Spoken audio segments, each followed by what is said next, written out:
I'm curious to know how Pild's doing with all the videos we've been sending there. Yeah, I haven't actually looked at it in a few days. I There we did go. stream the last one there. All right, everybody. We are here and we are live. Hello, this is Neil with Portal to Ascension, and welcome everybody to the Disclosure Agenda Show.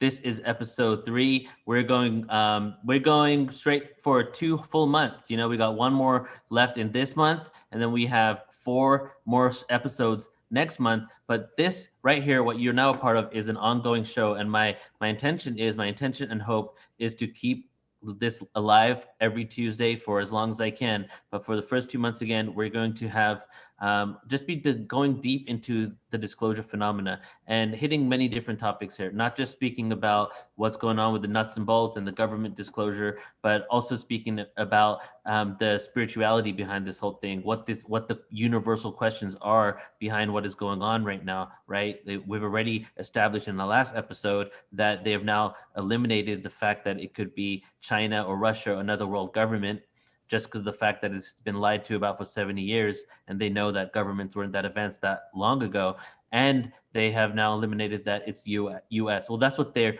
telling us, right? It could still be any of those, but that's what they are telling us. And just the fact that they are telling us that means there's only one solution they're directing us towards, right? And the only other solution is something off planet, something not from this world, something that we don't even know, a consciousness that's not human, because that's also been mentioned too, that they do not know who these beings are. So today we're going to be bringing on Grant Cameron, and he'll be on with us in about 10 minutes from now. But I want to go ahead and bring on my co-hosts for today. We have Omar from Watchers Talk, and we have Rob from Full Spectrum Universe, and they did just finish a 2-day event. So if you're on YouTube and you checked out their event over the last couple of days, plant medicine and animal communication event, it was pretty epic. So I'm gonna hand it over to you first, Omar, then you, Rob. But if you want, just go ahead, Omar, tell us, you've been a part of this episode from episode 1.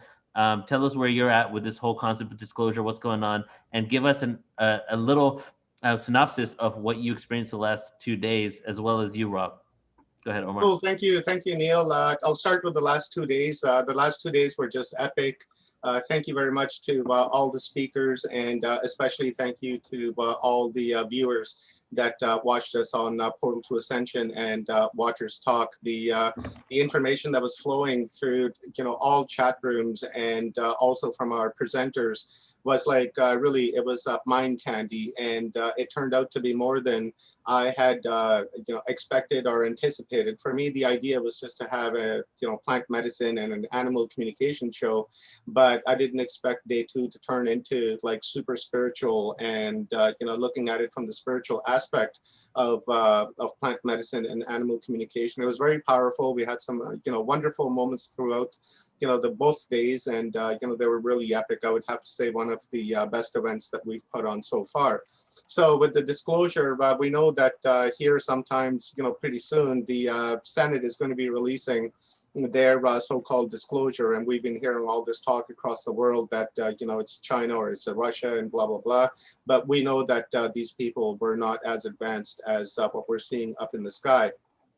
So in pertaining to the disclosure, Rob and myself and also Neil, we're collaborating on a really big event that is happening in August, which is going to be focusing on disclosure, because we feel that we don't need the big brother or the authority to tell us that this is disclosure and this is how it is. So we've gathered friends of ours, and we're going to do a disclosure for the people and by the people, because we know enough people that are researchers and doctors and authors and what have you, very intelligent people in their own fields, and this message, that information is not getting out there. And we're actually kind of just rivaling the government now, because the government's going to put out one thing and we're going to put out totally another thing. And show the difference in what a disclosure should be that the government is putting out compared to what the people are putting out. So maybe the government can get motivated and say, hey, look, we have all these organizations doing their own disclosures that are like this. Maybe we'll use their template and do something similar from our end. Right, so that's my part. Now let Rob explain the numerology and the dates on this coming event. Excellent, excellent. Thank you, Neil, for having me here, and thank you for letting us do the streaming to Portal to Ascension yesterday. It was absolutely incredible. Thank you, Omar, as well, for being a part of it too. I mean, this is we putting that together with you was just such a pleasure, you know. And I'm just going to follow cadence with Omar and talk about the last event first. And it was more than what we had expected. We expected a great time and a lot of energy and, trying to bring it back to earth and, have the people and their frequency raising back to the planet and back to this symbiotic relationship between man, animal, and planet and environment. But it was completely blew the mind of myself and a lot of other people. We had such great interaction with people in the chat. And I actually got to do one of my first presentations ever. So it was absolutely incredible. For me, it'll always be in my mind that was where it all started. And Nice. it was really, really great. And the upcoming event we have is going to be from August 5th to August 10th. We have an immense amount of people over 5 days, and a lot of people and some you don't. But every one of them is going to blow your mind. I guarantee it. I guarantee that. How And many speakers, Rob, are we having? How it's many speakers are 55. It's going to be featured? 55. There we go. 55 speakers over 5 days. Yeah, Uh, beautiful. it's going to be crazy. It's going to be crazy. And as well as for disclosure, for me, what I see is that they're taking control of what they want the narrative to come out with, right? So even within the UFO community, there is a divide right now between the people who are claiming that when these extraterrestrials approach, they're going to be hostile, or when these extraterrestrials approach, they're going to be friend or foe. And this is what they're doing is they're disseminating the information on both sides of that fence. So when they do that, they're actually diluting the entire disclosure within itself, where it doesn't become all about the disclosure anymore. It Mhm. becomes about who's on what side and who's fighting for what, which is, Mhm. as we can see with society, is the dichotomy at which we go about everyday life. What box do you fit in? What label do you put on yourself?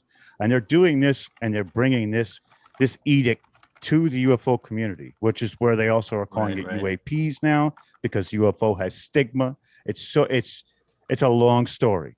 We try and describe it as best we can with the shows that we do, but they really want to control what's coming out because Mhm. whatever happens, they want to be in front of it so they can reap the benefits of all of it.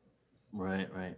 Yeah, thank you so much for sharing, guys. And to second that for sure is that the whole concept of divide and conquer. If you never believed that there was divide and conquer in the past, at this point you can see how everything has been polarized. All the Mhm. little, even like daily day tasks, like have been polarized to the point that it's been politicized as well.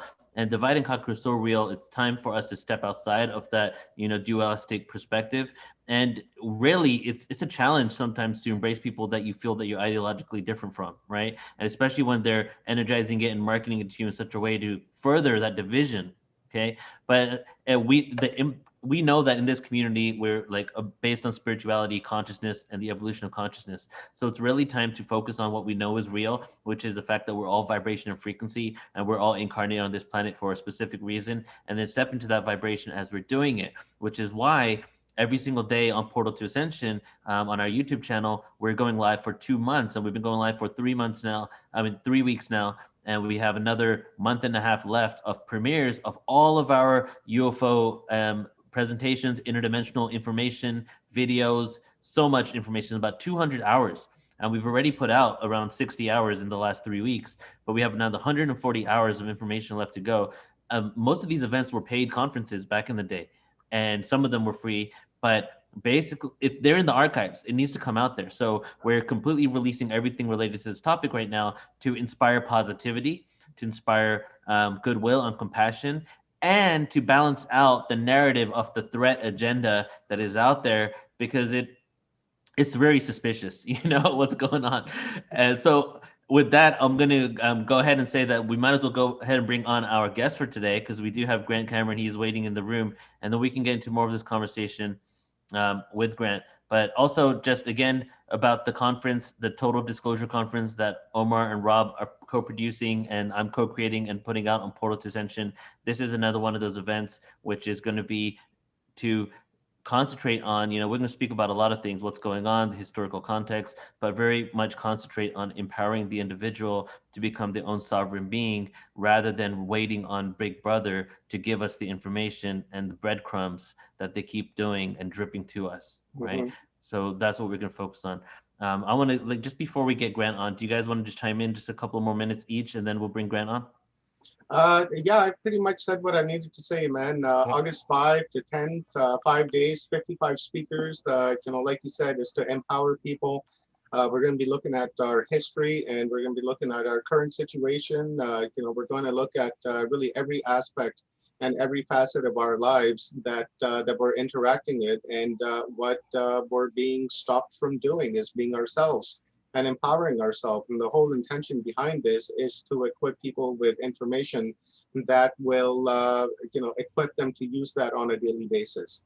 And that's really what my intention is. UFOs and aliens are one thing, and we get confirmation of that. Fantastic, right? But we also have a lot of healing to do, self-healing to do, and global healing to do from all the wars that we have fought, all the work we've fought with each other, in confrontations, fist fights, whatever, with family mates, anything. We need to come and clean that trauma and that energy from us. And my intention is to provide people with information that they can, use to cleanse themselves and heal that trauma within themselves and move forward. Because if we all clean our traumas and we're all free from that negative energy, then we're going to vibrate together even more brilliantly. So, we'll just become a brighter light in that darkness, and eventually we'll just overtake that darkness. Big Brother, they can do whatever they want, but we're free people, and we're going to do what we're going to do. And we're their opposition, right? So far up until now, they haven't had opposition, and now we are their opposition. That's what they see us as, but the only way we can transcend that is to see us all as united one, That's right. and that way you can shift out of the victimhood as well. Yeah, yeah. Rob? I absolutely agree with all that. I mean, that's exactly what we're trying to do, is bring information. Once people are empowered with information, it tends to raise their frequency because, like you said, you get to heal from these aspects of things that you have to do the work for yourself within yourself to raise your vibration. And we're bringing together a community, and we're showing the information to everybody and anybody who is willing to listen. And if we can emulate the same type of energy like we had over the last 2 days and extend that by 5 days, I can only imagine what this conference is going to be like and what this event is going to look like and sound like and feel like. It's going to be world class. I know that already. It's going to be world class. And I'm so excited to do it, especially with you two gentlemen, because I love you both so much. And I feel so connected to both of you, and the fact that we're able to come together and bring this to people so they have the ability to, empower themselves. And I think that that's so huge today, because a lot of people want to break people down. We don't want to do that. We want to build you up. We want to help you. You've already been broken down. That's right. Drill sergeant's already broken you. So it's, broken me too, right. Believe me. And that's why I do all of this, is because I'm fixing myself and I'm relearning myself. I'm becoming aware of myself. That's the whole idea of Watchers Talk, was to, really, raise my own awareness and help my wife raise her awareness. And through that, it's really led up to, where we are today. And I want to share this with the world. And because I know there's a lot of people out there who are, in pain and hurting. And I too am there, and I was there, and I've gone back and I've cleaned up a lot of my trauma, and it's helped me serious, in great respect. So, that's my intention, man. I just want to help. That's what it's all about. Like, it really is the community, and that's it. I don't want to stand out from the community, and I just want to be part of the community. If I have a PA in my hand and I'm yelling messages from that, well, okay, that's what I'm doing. But I want to be part of the community. That's the whole thing of, like, what does UFOs have to do with spirituality? What does ancient history have to do with spirituality? Well, we know it has to do everything with it, because ultimately it's a spiritual frequency game, and the vibration and frequency is this realm of spiritual awareness that we're only starting to understand. That's why every time it comes to learning about, all the information, we do so many presentations, so much linear, non-linear information on our platform. But what is it doing? It's only leading us to the better understanding of ourselves, so that we can release traumas from this life, past lives, and collective traumas, like karmic traumas, galactic traumas from like Orion War or something like that. There's so much that we do not know in this planet of amnesia that, which is why when we do these events, there's always that spiritual component, right? All right, so I'm gonna go ahead. Yeah, Go ahead. Just really quickly, I'm glad you mentioned the amnesia part, because I've been saying for a long time now that this amnesia that we're under is an artificial amnesia, and that's all it is. Yeah, we do collectively remember, but they just won't allow this information to come out, and they want to keep us in this amnesia. Yeah. So it's a total false, artificial amnesia, and we're fighting that amnesia. And we're gonna be like Jason Bourne. Dude, we're gonna wake up. Well, it's interesting because Daryl Anka, who channels Bashar says that we're the only planet within this dimensional reality that has amnesia, that there are other civilizations that took thousands of years to evolve just like we did, but they don't even have amnesia. So it gives them a head start of not being so ignorant, basically. That's right. You know what Yeah. I'm saying? Makes a lot of sense. Yeah. All right, let's go ahead and bring Grant on because he is in the waiting room. I'm going to introduce you, Grant, before we officially welcome you on. So Grant Cameron, everybody, introducing Grant, worked with him for quite some time. He is the recipient of the Leeds 2012 Conference International Researcher of the Year and 2013 UFO Congress Researcher of the Year. He became involved in ufology as the Vietnam War ended in May 75 with personal sightings of a UFO-type object, which locally became known as Charlie Red Star. The story has been optioned for a movie. He researched early work done by the Canadian government into the flying saucer phenomena, the UFO role of the ex-Penn State President Dr. Eric Walker, the most accurate documentation of the Area 51 story, the operation of a shadowy group inside the government known as the Avery, the Alien Music Connection, which we did an event on with Grant, and the role of the President of the United States in the UFO mystery. He has visited almost every presidential library and has a collection of every UFO document released by the libraries. And Grant is also known as the individual that is the White House basically historian when it comes to presidents and their involvement and awareness of the UFO phenomena. He's been looking into that very deeply. So we're going to go ahead and bring Grant on right now. Perfect time to get an update on what's going on with Disclosure, what he's been working on right now. And because he does have his finger on the pulse for quite some years now in regards to this topic. So Grant, are you here with us?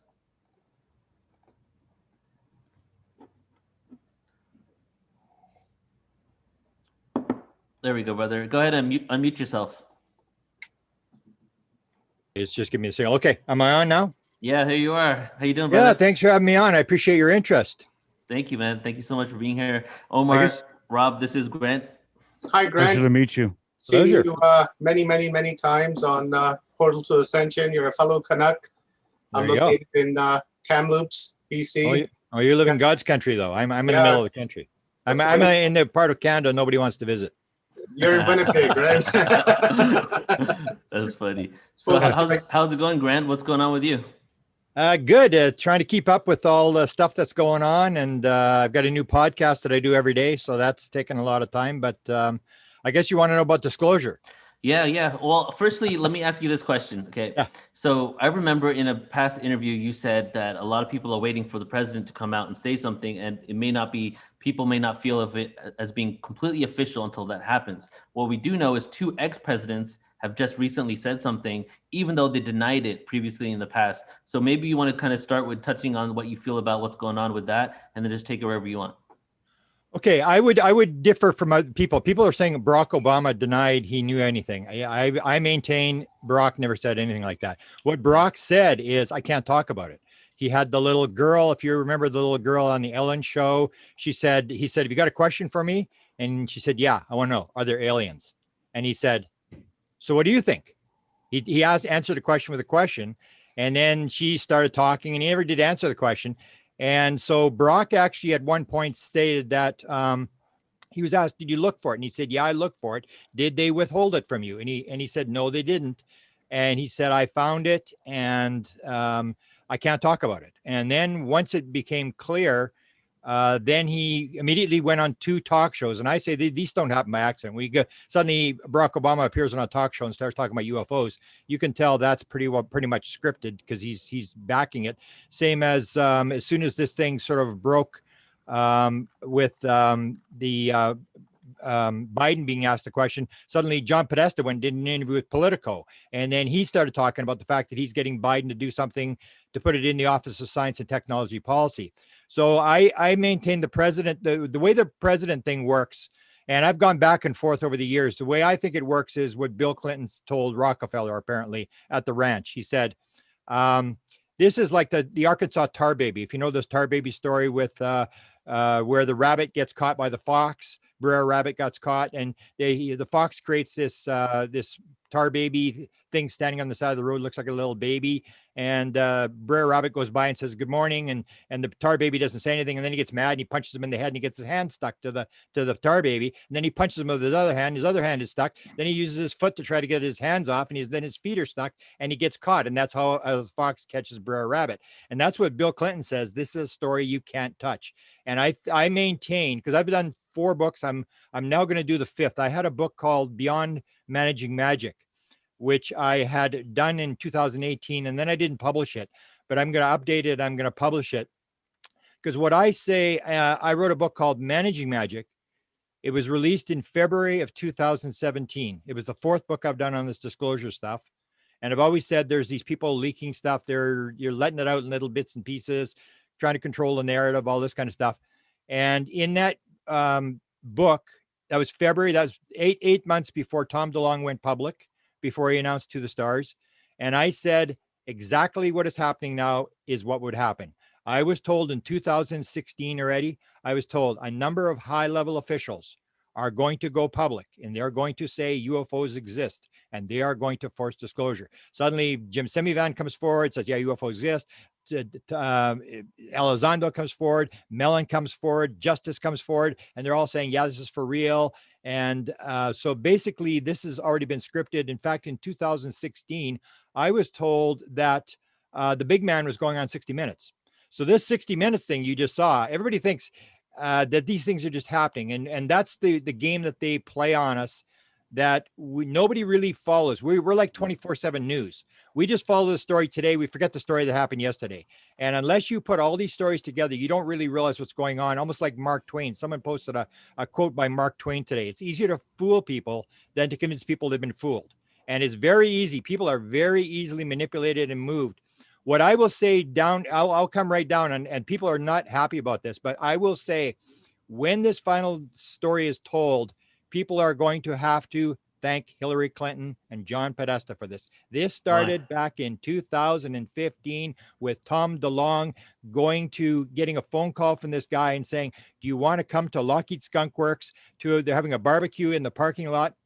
Do you want to introduce the president of Lockheed Skunk Works? He goes there. He said, I'll go if I can talk 5 minutes with the head of Lockheed Skunk Works. They put this rock star in a skiff, in a top secret skiff, and they start telling him stuff. And they put him to these guys in Washington, these 2 intelligence guys who say stuff like this does not happen on the House, or in the White House. It does not happen on the Hill. It happens when 2 men behind a table like this decide to move the ball down the field. So this is happening outside of the normal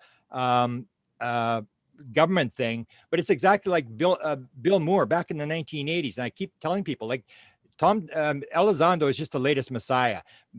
Bill Moore was the messiah back in the 1980s, and all these messiahs end up getting crucified, whether it's Bill Moore or DeLonge, or whether it's Stephen Greer. They have their day in the sun and then they basically get crucified. What happened was that Tom DeLonge had all these people put to him. He did not gather these people together. And in 2017, on October the 4th, or before that, Leslie Kean gets a phone call.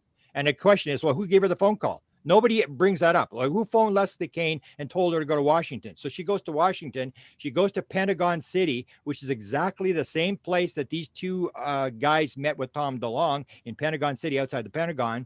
And she said the meeting took 3 to 4 hours. In that meeting was Lou Elizondo, Chris Mellon, who the year before, 2016, was on Coast to Coast with me and said, no, Grant's not, I don't believe what Grant's saying. There's no cover up. I would have known if there was a cover up. And then suddenly within a year, he's there briefing the New York Times on this inside government program.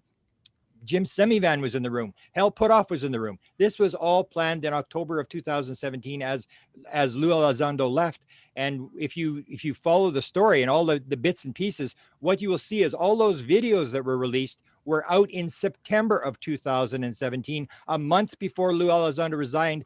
Those were already on the street. We've got the packaging. Mellon released the packaging. We know who released it out of the Pentagon. And so this is an orchestrated operation, and it's playing, to me, I think it's just like a shakedown. It's basically everybody else, everybody's got a thing. We got a cure to cancer. We got this. You play the fear game. You need some money. And the only people that has been dealing with Jim Semivan, who he's an experiencer himself. He had the beings in the room with his wife, and was head of covert ops for the CIA, high-level guy. The key line that I say you got to remember is Melinda Leslie talked to him a number of times, and Melinda said to him one time, she said, "Jim, what is there that I could say to you that would get you so mad that you'd never talk to me again?" He said, "Mess with the money." And he told him, "We're going in front of Congress and we're going to try to convince Congress." And as soon as they got the thing where Congress bought into it, Lou Elizondo, Mellon leave to the stars. They start working on this other angle, or what they call moving into second gear. This is all just orchestrated. This is just to get money. Hopefully they use the money, but because it's Navy, because it's doing the threat thing, it's basically the way the U.S. government has worked. And you got to empathize with these guys, because it's a system that has been going since World War II. And during World War II, the Americans had 200 inventions, because what happened was during the war, instead of putting scientists with a gun in the war, they would say, "Okay, you work on these experiments." And like Eric Walker, who you mentioned in the intro, was the co-developer of the homing torpedo. So they would work on stuff during April till September when they don't teach university.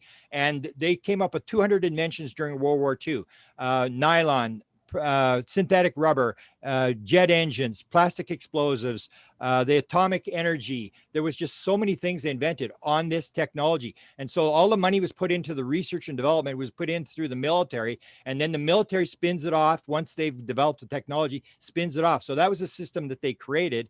And then the Air Force didn't come until 47. And that's why I just did a podcast where I talked about the Navy. The Navy has been running this thing from day one. But they've worked this thing where the military gets all the research money, all the research funding, and they say down the road the public will get it. And they're using the fear thing. They're using this threat, the potential threat, the Chinese. I had a discussion with some Chinese people inside communist China, and it's like, "Oh, the Chinese are the big threat, man. It is horrible." And I always say to people, like, how many military bases does China have outside of China? 1.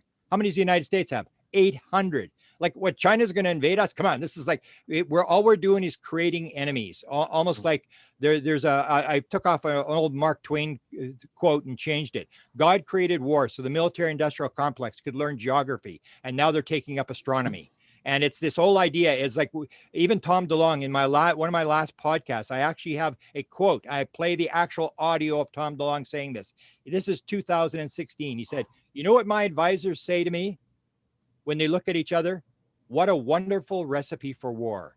That's what they say. And so you've always got to keep in the mind that in the military industrial complex is always going to be, like you heard Lou Elizondo say, it's a potential threat. Well, what is there that the military industrial complex doesn't consider a potential threat? They even had Canada at one point as a potential threat because we had a car industry.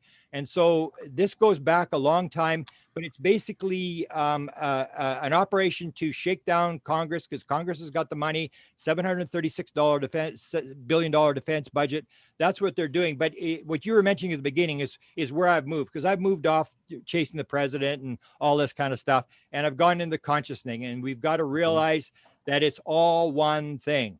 That one of the things that's holding back the disclosure that will limit what they can say, they have not got a clue what's going on. I actually asked Hal Puthoff or Jacques Vallée. I had an interview with him. I said, "Jacques, did you actually have that meeting in the Denny's restaurant in the 1980s?" And it was called The Core Story. So Hal Puthoff, Kit Green from the CIA, and Vallée got together at Denny's restaurant. They said, "What do we know for sure? Well, there's a bunch of garbage going on. What do we know for sure?" And they came up with what was called The Core Story. There is something interacting with us. We don't know what it is. There's something interacting with us. And we have hardware, and we can't back engineer the hardware. This is And in you the can't back 80s? engineer the hardware because it's got this consciousness interface to it. So you've got to always go back to this idea that it's one thing, and it doesn't really matter what they do. They're going to play their little game, get their money. They're playing their little operation with the Navy and with all this kind of stuff. And hopefully they use the money to research UFOs. But we got to go back to what I say. I'm doing an event on Friday where I'm going to involve all the experiences in the world. And I'm going to say, as Danny Sheen calls it, on Friday, the Defense Department is going to release a nothing burger. And we're going to do the other disclosure. We're going to tell you, we're going to get all the people who are interacting with the phenomena, and they're going to come on a giant panel with 60 or 70 or 80 experiencers, and they're going to tell us, what does the intelligence say is going on? That's what we got to listen to, because there's going to be no BS. There's going to be no non-disclosure agreements. There's no going to be secrets. They're going to tell you exactly what's going on. And we've got to go back to realizing that there are people who are interacting with this phenomena, and whatever the situation is, we always have to remember, because we like to whine and complain. We're not getting this, we're not getting that. We always have to remember it's a reincarnation world. That's what I was told. It's a reincarnation world, and all the rules change, which means whatever the situation is, you, I, everybody chose to be here at this time, in this place, in the middle of whatever mess we're complaining about. And perhaps we came for a reason, to correct the mess. That's why we came at this particular time. So it's up to us. We have to change ourselves. We have to realize this is all one thing, where I've moved so many times away from regular things. The more I look at it, the more I don't think it's ET. I think it's much more complex than ET. And the president of the United States, none of these guys, I guarantee you, they have no clue. They understand there's a consciousness aspect to it, but they have no clue what they're up against. Because if you've got a body, even if you've got a body, unless it's got a passport from Zeta Reticuli, I mean, how do you know it actually came from there? We know that this phenomenon is popping in, it's popping out. We know the portal thing probably has some reality to it, and we are being interacted by something. But I will absolutely maintain, this is going to be a spiritual phenomena, and people are not going to like it. They are going to hate that idea. People want nuts and bolts. They want technology. They want just a bigger house, more cars, this kind of stuff. They believe that the camel will go through the eye of the needle, and it's a material world, and nobody wants to talk about the spirituality. I maintain that this will be a very spiritual phenomena when it all unravels. Right. Well, you said that you outlined that they had this plan since 2010, which implies that there has been this intention to do this, and this was planned and outlined for quite some time. So do you feel that they had, like, because what you're saying is that maybe that they had to do this in a way because they felt that we needed some time, but it looks like if they've been planning it out for that long, why would they be doing it like this? Is there like a nefarious plan behind it? What's your belief? No.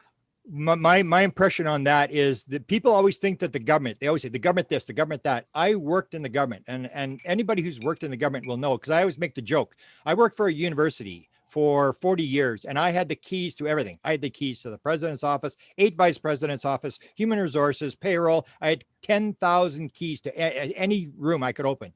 And I left 6 months before a buyout. Now, do you think I knew what was going on? I had no clue.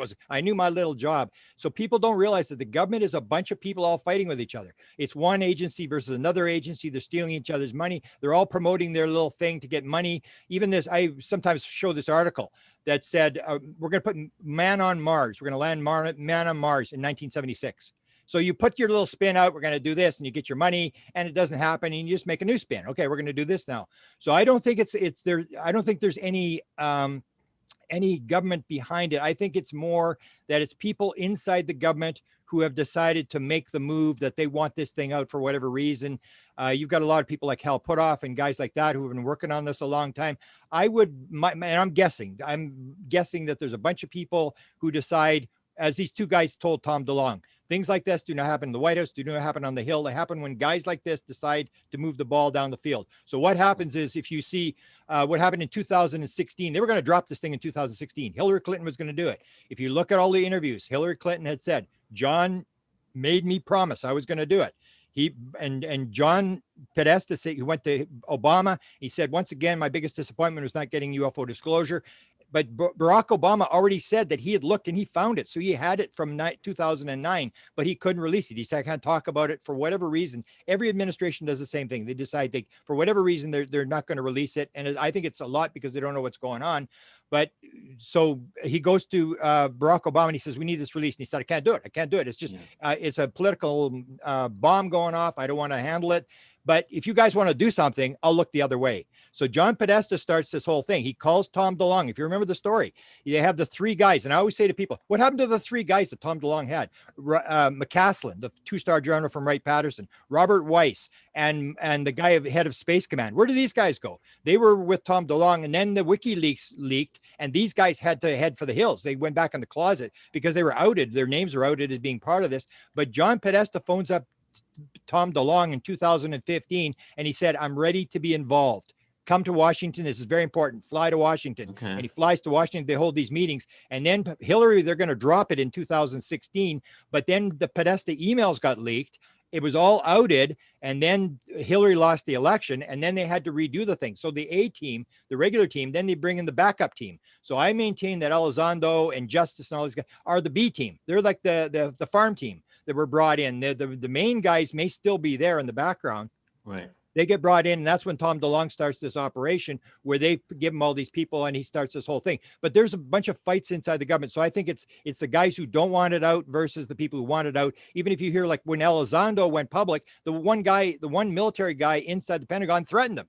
He said, we're going to get you. And that's why they're filing this IG complaint, is because there's all these threats against Elizondo because he broke ranks and he went out. So I think it's more that there are people in there who decide they're going to break ranks and they're going to push this thing out. That's what they told, the same thing they told Bill Moore in 1980. They said, we're from the government. There's a bunch of people in the government who don't agree with what's going on, and we're here to help you get the information out. So you can't do it yourself. That's why you're using all these retired people. Elizondo is retired. He starts the day he retires. And Justice is retired, and Mellon's retired, Jim Semivan's retired. It's all plausible deniability. It's not operational guys, and that's how they move this thing out. And the thing is, the objective is they're using the fear thing, because what happened in the Obama days, you'll see that Podesta wrote the forward to Leslie Kean's book. And if you see what Leslie Kean said, it wasn't a threat to military or Navy or stuff. She said it was a threat to airline traffic. And I guess that didn't go anywhere. They couldn't get any money. So they got to hype this thing up, just like selling a cure to cancer or whatever it is. You got to scare the living daylights out of Congress. And Congress guys have no clue what's going on. It's very easy to fleece them and to get them to walk out and say, oh my, the Chinese are going to get us, the Russians are going to get us. And it's this fear thing that people have this idea that there's us and the world and everybody's picking on us and it's unfair world and stuff like that. And that's how they're going to move it. And they're going to get the money that they want. But you and I have to do the thing of the oneness thing, to realize this is a spiritual phenomenon. Even Chris Bledsoe said, he was told by the lady, when they make the move, they're going to alter the message. They're going to flip the message. That's what they're doing. The message is you are a one. You're all you've got to work together. When you're divided, the world is going to be destroyed. You have to work together as one. You're all like bees in a beehive. You're all like cells in a body. And unless you work together, it's game over. That's the message that the experiencers are telling from the ship. And that's what I want to get across. So, and it's irrelevant what they do. They can do whatever they want and play this little game, whatever. The option is still for us to raise the consciousness, to get out the main message that the intelligence, whatever the intelligence is putting out a message, and it's definitely quit destroying the planet, and the fact that it's all one thing and consciousness is primary. That's the message they're putting out. That's our job. We can't rely on, as you guys said, you can't rely on Big Brother to save us. We have to do it. We are the ones we've been waiting for. This is our job. That's why we came into the world at this time. And that's why I say to people, you don't have to worry about what everybody else is doing. All you have to do is realize it's a reincarnation world. You and I came into this world. We're going to leave the world. And when we leave, they're going to ask you one question. How did it work out? Because you put the actors on the stage. And so all we have to do is figure out, why did Neil come in? Why did Grant come in? What am I supposed to be doing? And am I doing it? Everything else is irrelevant. Definitely. And I want to get more into that, because in the moment here, I got a couple more questions based on the linear aspect of what's occurring right now. But I definitely want to talk about that, because for the last 2 years, you've been interviewing a lot of experiencers on your channel, right? So you've been really deep into that awareness. But before we get into that, I want to ask you about Tom DeLonge again really quick, because it looked like he was the face of this right when he came out on his Twitter feed. And then all of a sudden, it seems like he was phased out. But then Jeremy Corbell took over, and they almost have the same kind of archetype, the kind of person that could really reach out to the new generation and inform people about this. What's your thoughts on the fact that Tom isn't the face of this anymore, like he was right when it first started a few years ago? Okay, well, that the meeting in the Lockheed skiff, he makes his pitch, which he made to everybody. He made it to John Podesta, and that's what he basically said. You guys are trying to get this message out. You're totally lost. I've got 15 million subscribers, whatever, Instagram, Facebook, whatever. You need me to get this to the young people. And according to Tom DeLonge's early interviews, he said, the one guy said, hey, this may actually work. Then they sent him to the guys in the military guys or the intelligence guys in Washington. They sent him to Ames, or NASA sent him to Ames. Then they sent him to Wright-Patterson. Then they sent him to the Space Command, and all these guys came on his team, and they put all these guys on the team. So yeah, he's the pawn. Tom DeLonge had the problem in that he was saying things that were sort of shouldn't have been talking about, make these statements like the thing where he says, my advisors told me this is a wonderful recipe for war. I mean, stuff like that he shouldn't have been saying. But when Elizondo and Justice and Mellon left, I immediately said, hey, did they do that Senate thing? And then they said, yeah, the Senate thing is going through. And I said, that's why they're leaving. They don't need Tom DeLonge anymore. That was only as Elizondo said, we're moving into second gear. First gear was you form this thing with Tom DeLonge. Second gear is we leave Tom DeLonge, we go to Congress, and then they've got another. And Elizondo said numerous times, we've got a plan. We're following the plan. It's all organized. It's like when people think they have the sort of the secular Darwinian idea that everything's at random. Everything's just happening by accident. Nothing's happening by accident in the world, and nothing's happening by accident here. When the New York Times, there said New York Times broke the story, I said, no, the New York Times didn't break the story. They get a 4-hour meeting. And Leslie Kane said they basically spelled it out first. They gave us all the documents. All they do is check all this stuff. But on the same day that the New York Times went, the Washington Post went with the story. So did Politico. And they were working on the story, which means they were fed to all three news agencies. The same exact headline. Yeah, it was all carefully planned. Where for example, they were telling New York Times for confusion. They were telling New York Times it was advanced aerospace, and they were telling the Washington Post it was advanced aviation. And then there was this big fight about what's it really called? Oh, and maybe it's not really, that kind of stuff. So, and these were all national security guys who were doing these stories. And if it took the New York Times 3 months to do the story, it took the Washington Post 3 months to do the story too. And they all went on the same day. So you got to remember, this is all sort of planned behind the scenes. They know what they're doing. They're doing a fairly good job according to what they're doing. But that's what I'm saying. People are very easily fooled by the whole thing, but everybody still wants to know about disclosure. So what are they going to disclose? And then the question is always, well, what do you mean by disclosure? Well, what's your idea of disclosure? And what people basically comes down to is they want their idea. The reptilians are going to eat us, or they're going to save us, or whatever their person's idea is. And everybody's sitting there waiting to be handed something instead of realizing they're part of the thing, that it's up to us to move the ball down the field. That I will maintain that they really don't know as much as people think they know, because it has this really complex thing. For example, Hal Puthoff says, and I bring up this kind of stuff when you talk to experiencers. Hal Puthoff brought this up a couple weeks ago at a conference. He said, the really weird thing that amazes me that I look at is when you have an experiencer, and this happened to Chris Bledsoe, reported it, Terry Lovelace reported it, where they go up to a craft and it's 30 feet across. And then they go inside the craft and it's the size of a football stadium on the inside. And then they look outside and it's 30 feet across. They go inside, it's the size of a football stadium. And Hal Puthoff said, that really is puzzling. And that's the whole thing. Do we understand this? You start looking at this stuff and it looks like, wow, this is not maybe what we think is going on here. Or I just interviewed Preston Dennett, who told me the story. He said, I was with my dead mother. My mother died when I was 49. And I have these out of body experiences. And I go in the spirit world. My mother, she takes me for tours. I said, hey, you ever talked to Ron Johnson? And he said, no. And it said, Ron Johnson told the same story. Alien that he was dealing with was called Elby. Elby takes him into the spirit world. He's with his dead mother and he's walking around in the spirit world, and she takes him to this building. And she says, it looks like he's a Mormon guy. It looks like a temple in Nephi, Utah, a Mormon temple. And he said, my mother takes me inside, and he said, you know what?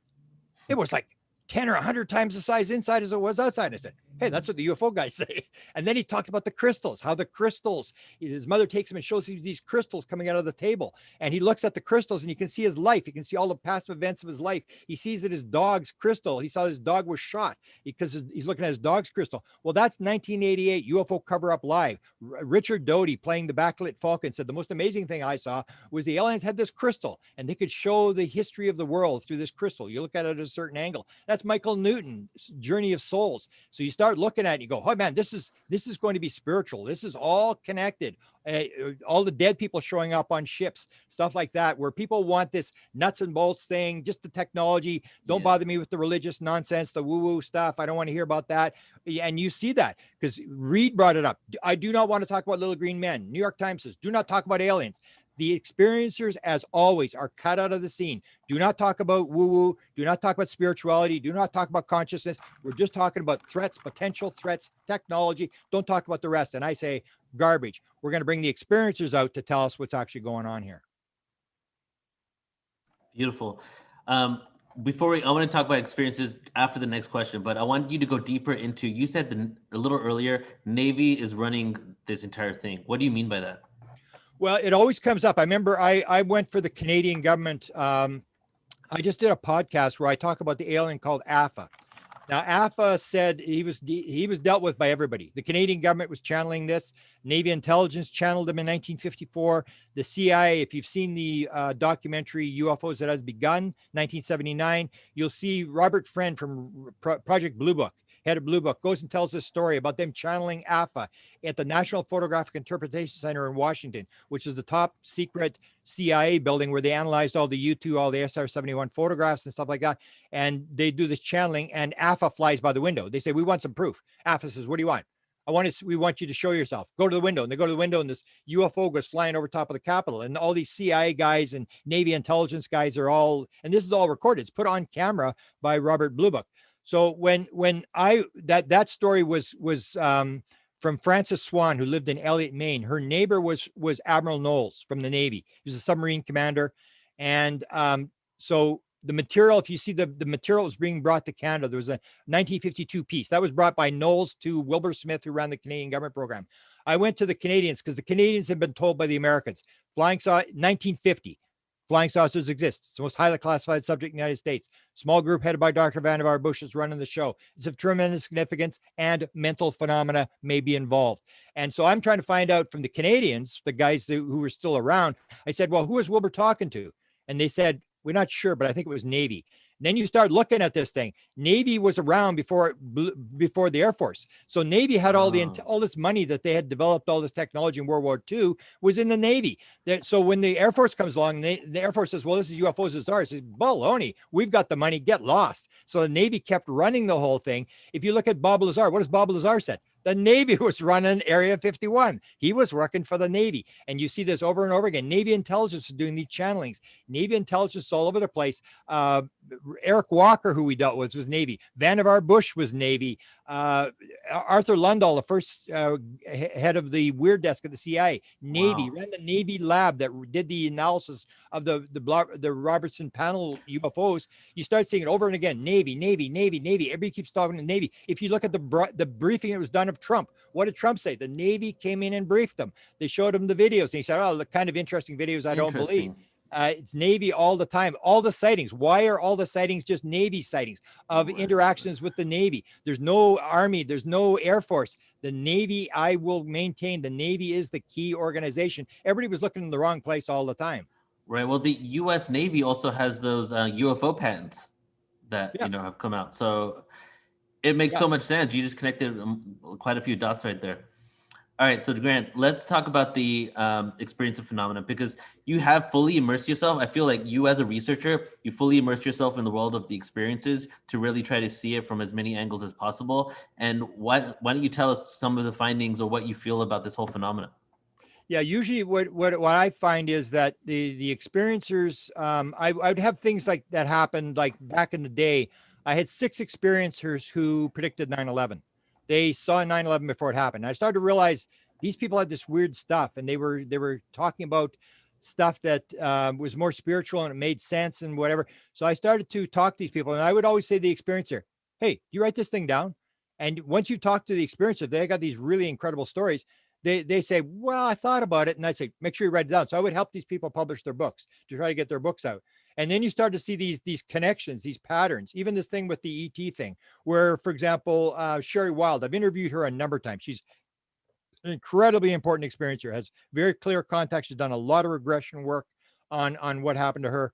And she had the thing where they were telling her, oh, they're a Zeta. So she said, oh, they're from Zeta Reticuli. So she hands her book in to the publisher, and no, they said they were from Andromeda. So she hands it into the publisher, and he said, hey, you said Da was a Zeta. Yeah, he is. Well, he can't be from Andromeda then. He can't be. He's a Zeta. He's got to be from Zeta Reticuli. So he said, well, go back and ask him. So she goes back. Hey, Da, are you actually an alien? And he said, no, that would not best describe who I am. And I started to see this pattern of experiencers who would actually ask. Nancy Tremaine was another. I did her first book, and then I did the forward to her second book. She said, are you an alien? And they said, we have always been here. I had an interaction with 2 women in London, England, who are dealing with 3 beings called the Beings, and they wanted an interview. They said, the beings want to talk to you. And so they went in this trans-channel thing, and the being said, we've always been here. You're the visitor.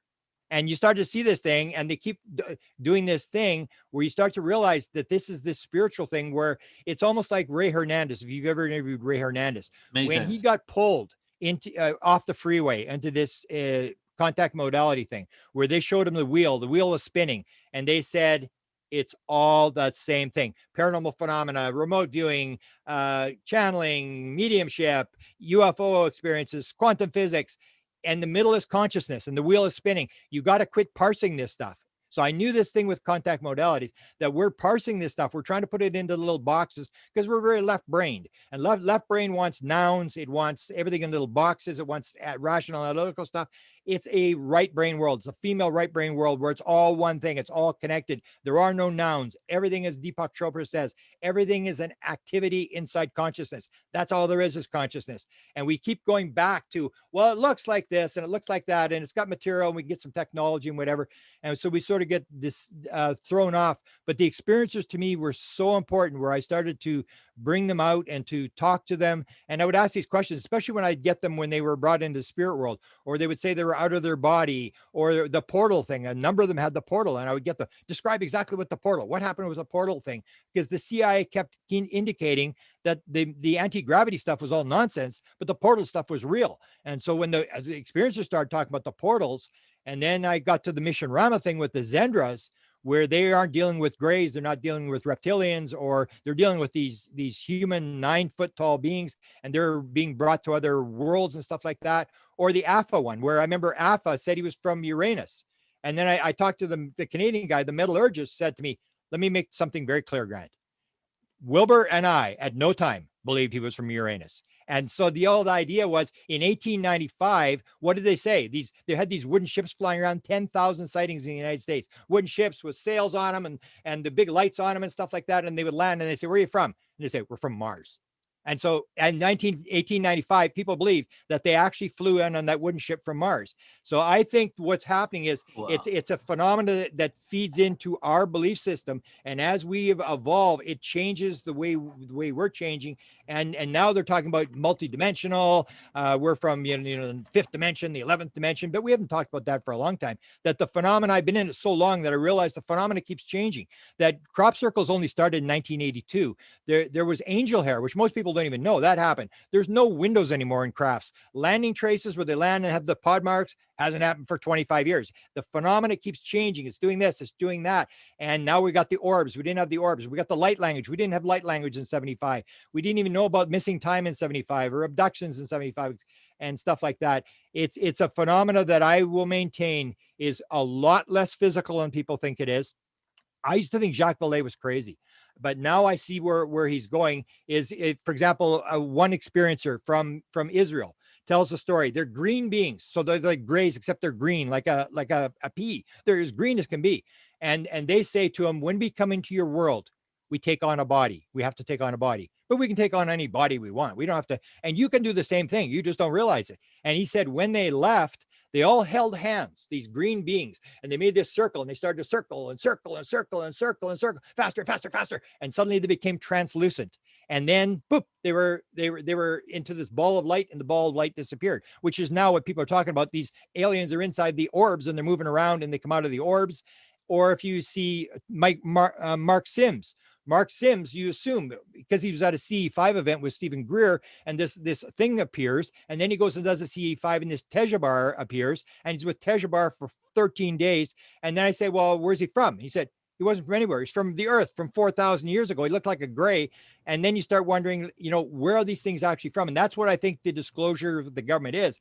They really don't know. They've got bodies, they've got crafts, but they really don't know. Or you get this idea where they're gifting this stuff, where these crashes may be happening on purpose. Definitely the stuff. And I even asked Jacques Vallée, and he seemed to agree. I said, come on, Jacques. I mean, it flies across the galaxy and then little pieces start falling off the craft. This doesn't make any sense. It looks like gifting. And then Jacques Vallée says, oh, I kind of came up with that idea. And that's the whole idea, is it's all orchestrated, that it may be like a big play, like all the world's a stage, all the men and women and aliens are but actors. We have our entrances and our exits. So we make this deal with the gray. Okay, you come in and you do this, and we're going to do this. And we're doing this play. And we make the mistake that we think we're the actor. We are not the actor on the stage. We are playing an actor on a stage. Big difference. Because we were King Henry VIII in high school in a play doesn't mean we're King Henry VIII. We're playing a role. We have to remember who we actually are. We are the person who's observing. We are the quiet one that's watching. We keep thinking we're actually in here. We're actually a human being. They're actually aliens, and we're fighting against each other, and we fall into the illusion of the physical world. Hey, Grant, where's it all going now? Where are we heading if you could see into the future? I think everything's going to work the way it always does. I mean, everybody's going to get their own thing. The world is eternal. So we want the end. Figure this out. Give me all the answers right now. It's going to go on forever. It's never going to end. So they're going to get their money. They're going to play their little game, and they're going to maybe get some technology, some metal technology that some people have talked about. They got metal technology and stuff like that. But it's just going to continue. Almost like if you remember, David Bohm said, and he was really ridiculed for this. He said, when you figure out that quantum physics stuff, there's just another level below the quantum physics stuff. And they said, no, there's not. And that's the way it looks like. It's almost I lost my internet connection for 2 days. So I read the book Seth. I read Seth. I'd heard, I'd read a little bit before. I could not believe it. Where even this concept that even God doesn't know whether he's the original thing or whether someone created him. It's this idea that there is no beginning and no end. It is so complex, and the world actually gets more and more complex, that we are creating these multi-dimensions, that we are creating this, the world gets more complex, and the universe gets more complex, and more levels and more dimensions. And it's this creation of making this amazing universe that will always go on. So this is just a blimp in the thing. Again, it comes back to us figuring out, what is our role? Why did we come into the world? What are we supposed to do? If we agree that we came in and the world's a stage, we came in for a particular reason, what's our role? What are we supposed to be doing? What's our little thing? And that's where you follow the synchronicities. When the synchronicities start to fall into place, then you know you're on the right path. But we make the mistake. Do you think the government's ever going to acknowledge, yes, we have aliens? I'm not saying they are aliens, but do you think they'll ever say we're not alone? They will, but they've got to cage it. I mean, unless I'm mistaken, but I don't think they know where these things are from. That's you see everybody saying that same sort of thing. Jim Semivan said that. He called them ultra terrestrials, the idea that they're from here, they created us, and they talk through symbols. But this idea that we have, again, we're falling into this idea that they are actually some sort of creatures from some sort of planet or whatever. Even I laugh about even the thing with Pleiades. So they say we're from Pleiades, and it's like, well, Pleiades has 800 stars. So why are they using the word Pleiades? And they're using stuff that fits to us. Almost like if the Barbra Streisand's stepson is an experiencer. He contacted me years ago, and he said that he said to the being, put something in my head. If you're an actual alien, put something in my head I don't know already. And they gave him this biocentrics. And he goes, what's that? And he goes and looks it up on the internet, and he starts this whole thing about biocentrics. And they told him, when we come to deal with you, we have to look in your head, and whatever's in your head, that's what we use to teach you a lesson. We have no choice. And I think the world works that way, is that everything happens on your level. So there is because we're the Western world, we want everything yesterday. Give it to me right now. Figure it, like you give me the whole thing. And I don't think it's ever going to unravel that way. It's just going to keep going and going. the idea that they have something that's 100 times the size inside as it is outside, that's the kind of stuff that they're going to play the fear game. Oh, we got to get it before China. We got to get it before Russia. The internal briefings are, look at this. That's why the whole $22 million was spent. It was not spent to do UFOs. You know how it was OSAP. It was spent because this defense intelligence guy was invited to Skinwalker Ranch, and this metallic infinity sign appeared that only he could see, and it was floating around the room. And then they went there because they wanted to figure out the apport manifestation thing that was going on at Skinwalker Ranch. Had nothing to do with UFOs. The ATIP thing was only a little bit of the program. The main program was, how do you get 4 bulls into a locked trailer? How do you make the woman's groceries disappear? She comes into the room, puts all the groceries away, and then goes out and comes back in, and all the groceries are back in the bag. That's what they're trying to figure out, the paranormal stuff. How does this work? I mean, if we can go through metal, if we can do all this kind of stuff. So that's what they're looking at, is this technology. And to the military, it's always going to come down to this technology. Can we build weapons with it? In fact, I just posted a quote by Wilbur Smith, who said in 1959, he had created gravity control, 2% gravity control. And he said, we've got it. He went to the National Research Council and they wanted him to write it down. He said, I'm not going to write it down. You're going to come and grab it and just take it and take all the material away from me.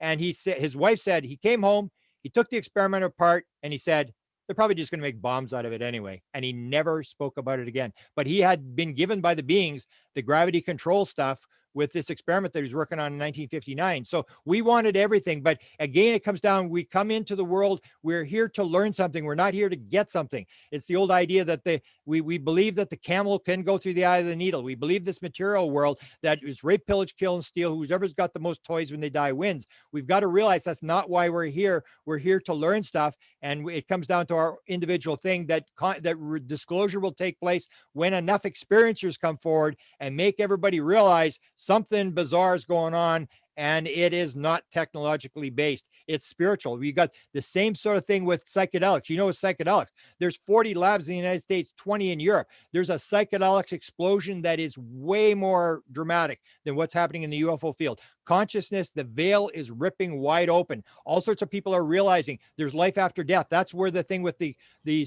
CPR was developed. Before that, there was no near-death experiences. Then suddenly we realized, oh man, these people have near-death experiences. These psychedelic people are dealing with aliens, and they're being abducted. 25% of all people on DMT have the abduction experience. And you start realizing, like, man, it's a weird world. And what it's coming down to is people are realizing there's a spiritual component to the universe, and science is fighting it. And you and I are leading the thing to say it is more than a material world. There is a spiritual component to this whole thing. Or even the fact, as Niels Bohr said, I can say as an authority, the guy who won the Nobel Prize for the atom, there is no such thing as matter. It's the old idea. Consciousness is primary. Nothing gets behind consciousness. That's where it's turning. Whether it's quantum physics or psychedelics or UFOs, people are starting to realize it is not the world that you are being taught. But if you went to MIT and you paid $45,000 a year for tuition, you're not about to flush it down the drain. That's why I said, when this disclosure comes, the people that may be the most affected are the scientists who are going to be fighting for the cyanide pills, because they're going to realize everything that they've been putting out for years is total nonsense, that we are on the leading edge. We have the answer. We know through experiencers, through people who are channeling, through all these types of breaks into the field, into the non-local field. We know there's something beyond the physical world. The disclosure is for us to do, to change the world, to make them realize this is a different world than the material world. It is a spiritual world, and we are not here to gather material stuff. With us. You want something to say, JJ? Yes, I completely agree with Franz. Oh, JJ, I'm here. And they have always looked at this that way and looked to put a cosmology of a greater multiverse in play. So aliens are just an aspect of this greater reality that we're coming into. It's obvious, right? So yeah. You even get like the stuff that comes now. That's the big thing that's happened with the disclosure. I'll give them this. This disclosure effort has completely flipped the idea, because before you could not talk about UFOs. Now it's like, oh, these people were right all along. And now we can talk. We can start talking about Right. spiritual stuff, and we can talk about all this kind of stuff, and nobody's going to laugh us out of the room. People starting to realize these people may be onto something here. And that's when, so when you get guys like Donald Hoffman, who comes out and says, there's really no physical world. Everything's an icon on the desktop, and you can never really touch reality. Or if you get the simulated universe theory and stuff like that, nobody laughs at it anymore. Everybody goes, well, let me take a look at that. And that's where it's changing. Even the science is starting to move down that aspect, realizing that the world is more complex and it may be less physical than people think it is. And it has these spiritual components where before nobody would listen to us. But I think this disclosure has opened it up for us in terms of describing the fact that it is a different world and people will listen to us. Definitely. Alan. And people have been in, like JJ has been in a lot. That's why it's so important to listen to experiencers, is you want to find people. 40% of all experiencers say at one point during their experience, they knew the answer to everything in the universe. Near-death experience people, 31% say at one point during their experience, they knew the answer to everything in the universe. So there is no time, there is no space. Everything's in the field. All the answers are in the field. And you got to find the people who have been in the field, the people who have gotten into the non-local field and gotten material and brought it back. That's the real answers. Everybody else is just guessing. If you're the government, you're doing left brain, rational, analytical, fill in the holes nonsense. You can skip ahead a couple thousand years by going in the field, figuring out a way to get in there like JJ did, get the material, bring it back out. Those are the people we got to be listening to, not the people who are trying to fill in the holes and guess as to what's going on. There are people who have the answers, who have been in the field, who have been told stuff by the intelligence, and we got to start listening to these people. JJ. I agree with you, Grant. You put it together with remarkable power of the mind. I congratulate you for understanding the spiritual components and also the ultra-terrestrial side, which rarely enters into any conversation of importance, but the ultra-terrestrial will play its role eventually as we begin to go into what is beyond the ET, what is beyond, as it were, what I call the extra-celestial, and all of these other labels that are fanciful ways of saying, wait, there's something there that's more important and that connects all the parts. So keep up your great work. Yeah. Thank you for what you did. That's the thing is, I think it gives you some help now that more people are going to listen to you than they would have 30 years ago, because now people are more open to this thing. And that's the biggest thing I think this disclosure has brought us, is it's opened up the field where if the New York Times can talk about it, then you can talk about crazy stuff now.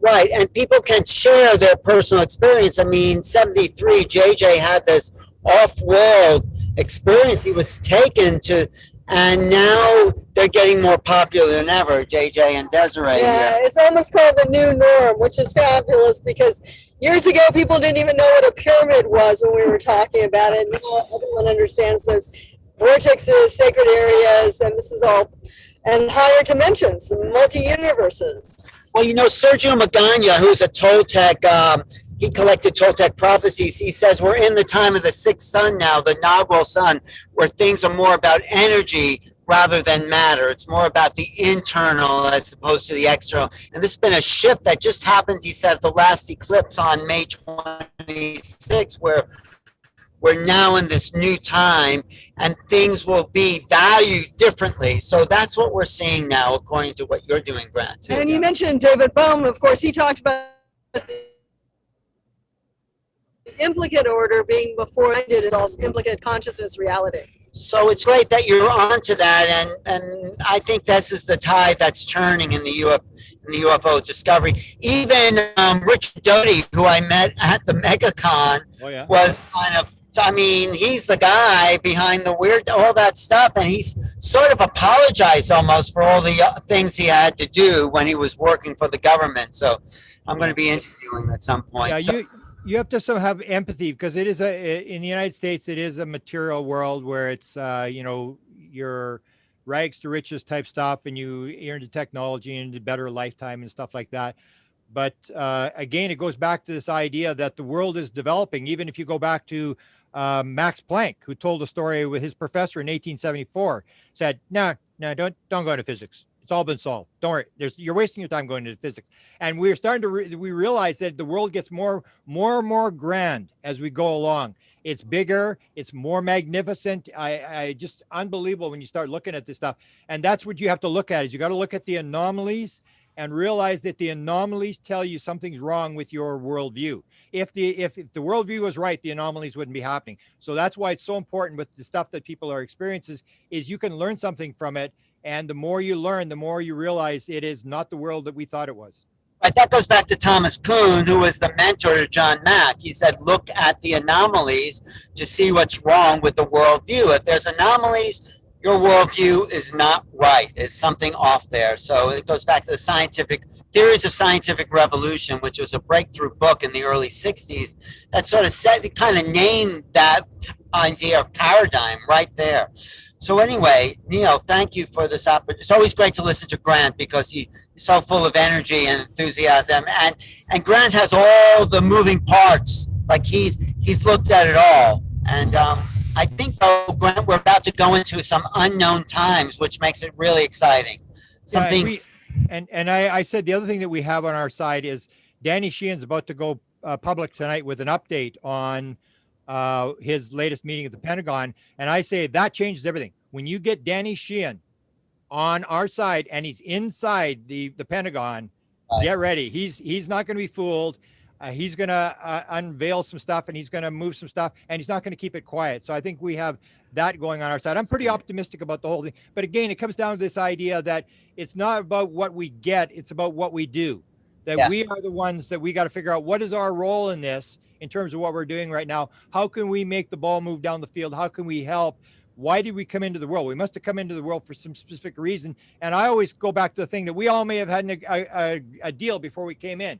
Okay, Alan, you're going to do this. I'm going to do this. We're going to have this interview. And this idea, the Newton idea that it's all sort of planned.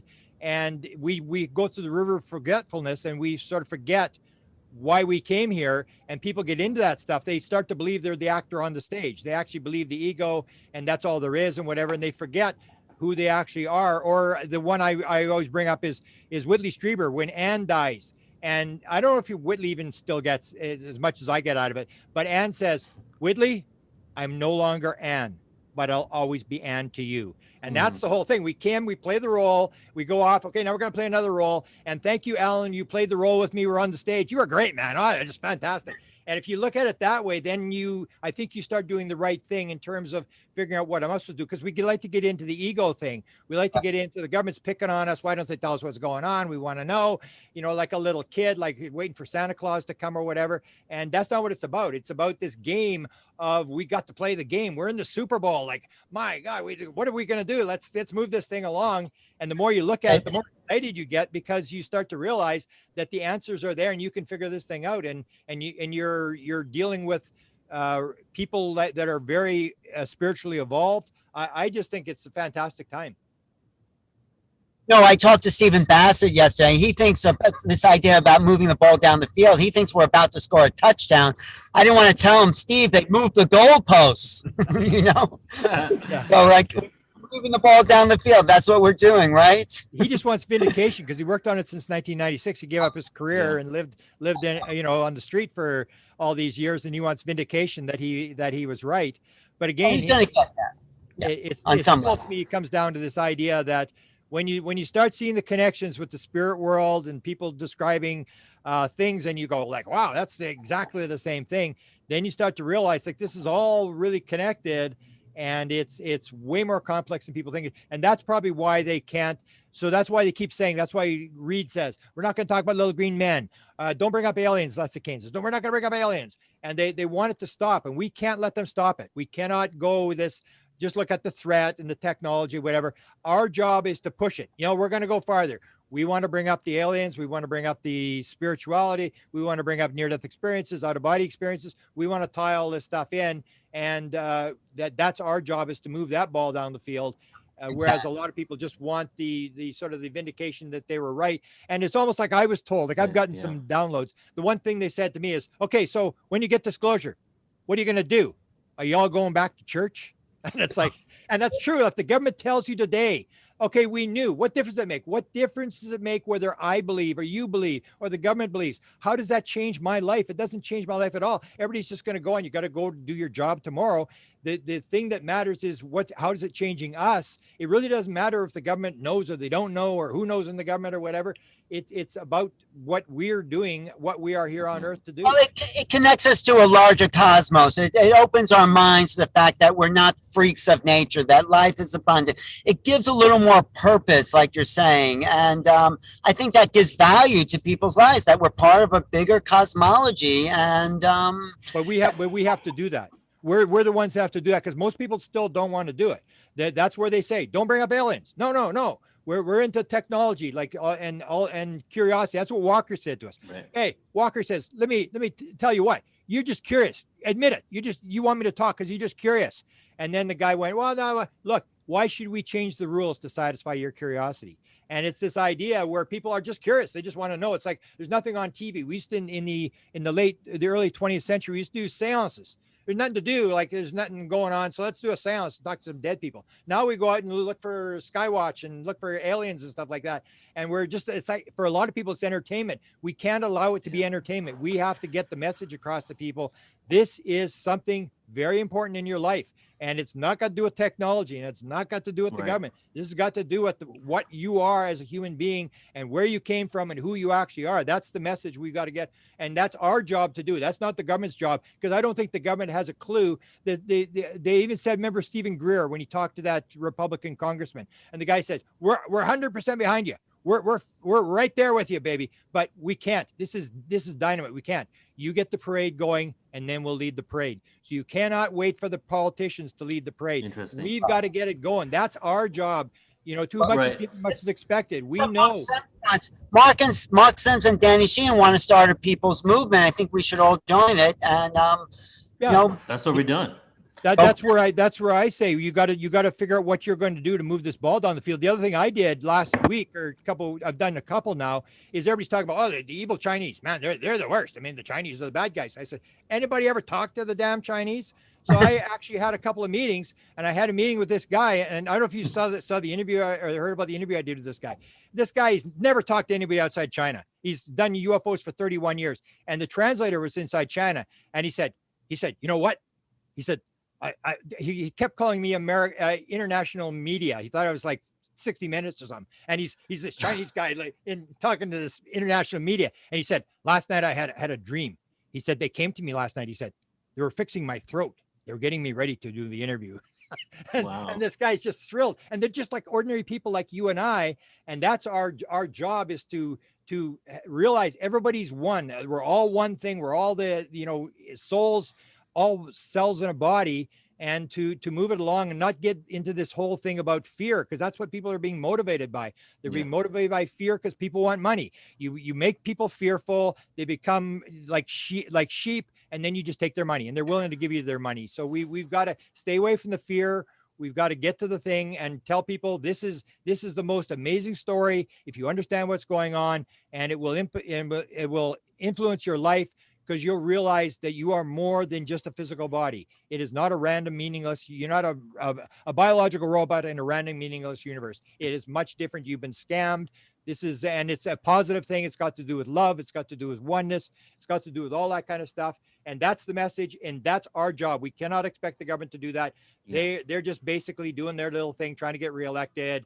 You got to have empathy for them. They'll do their job, but we have to do our job. Right. And that's the thing. Contact is already happening. And as you know, people that have direct contact, whether it's the contact experience or whether it's groups of people down in South America actually communicating with extraterrestrials, even seeing them in the physical form. So the fact that we're concentrating so much time and energy on the government disclosure, if it really gets down to the bottom line of what is it, who are these people or these beings that are behind the craft, right, or doing this? What is this phenomena? What is the origin of it?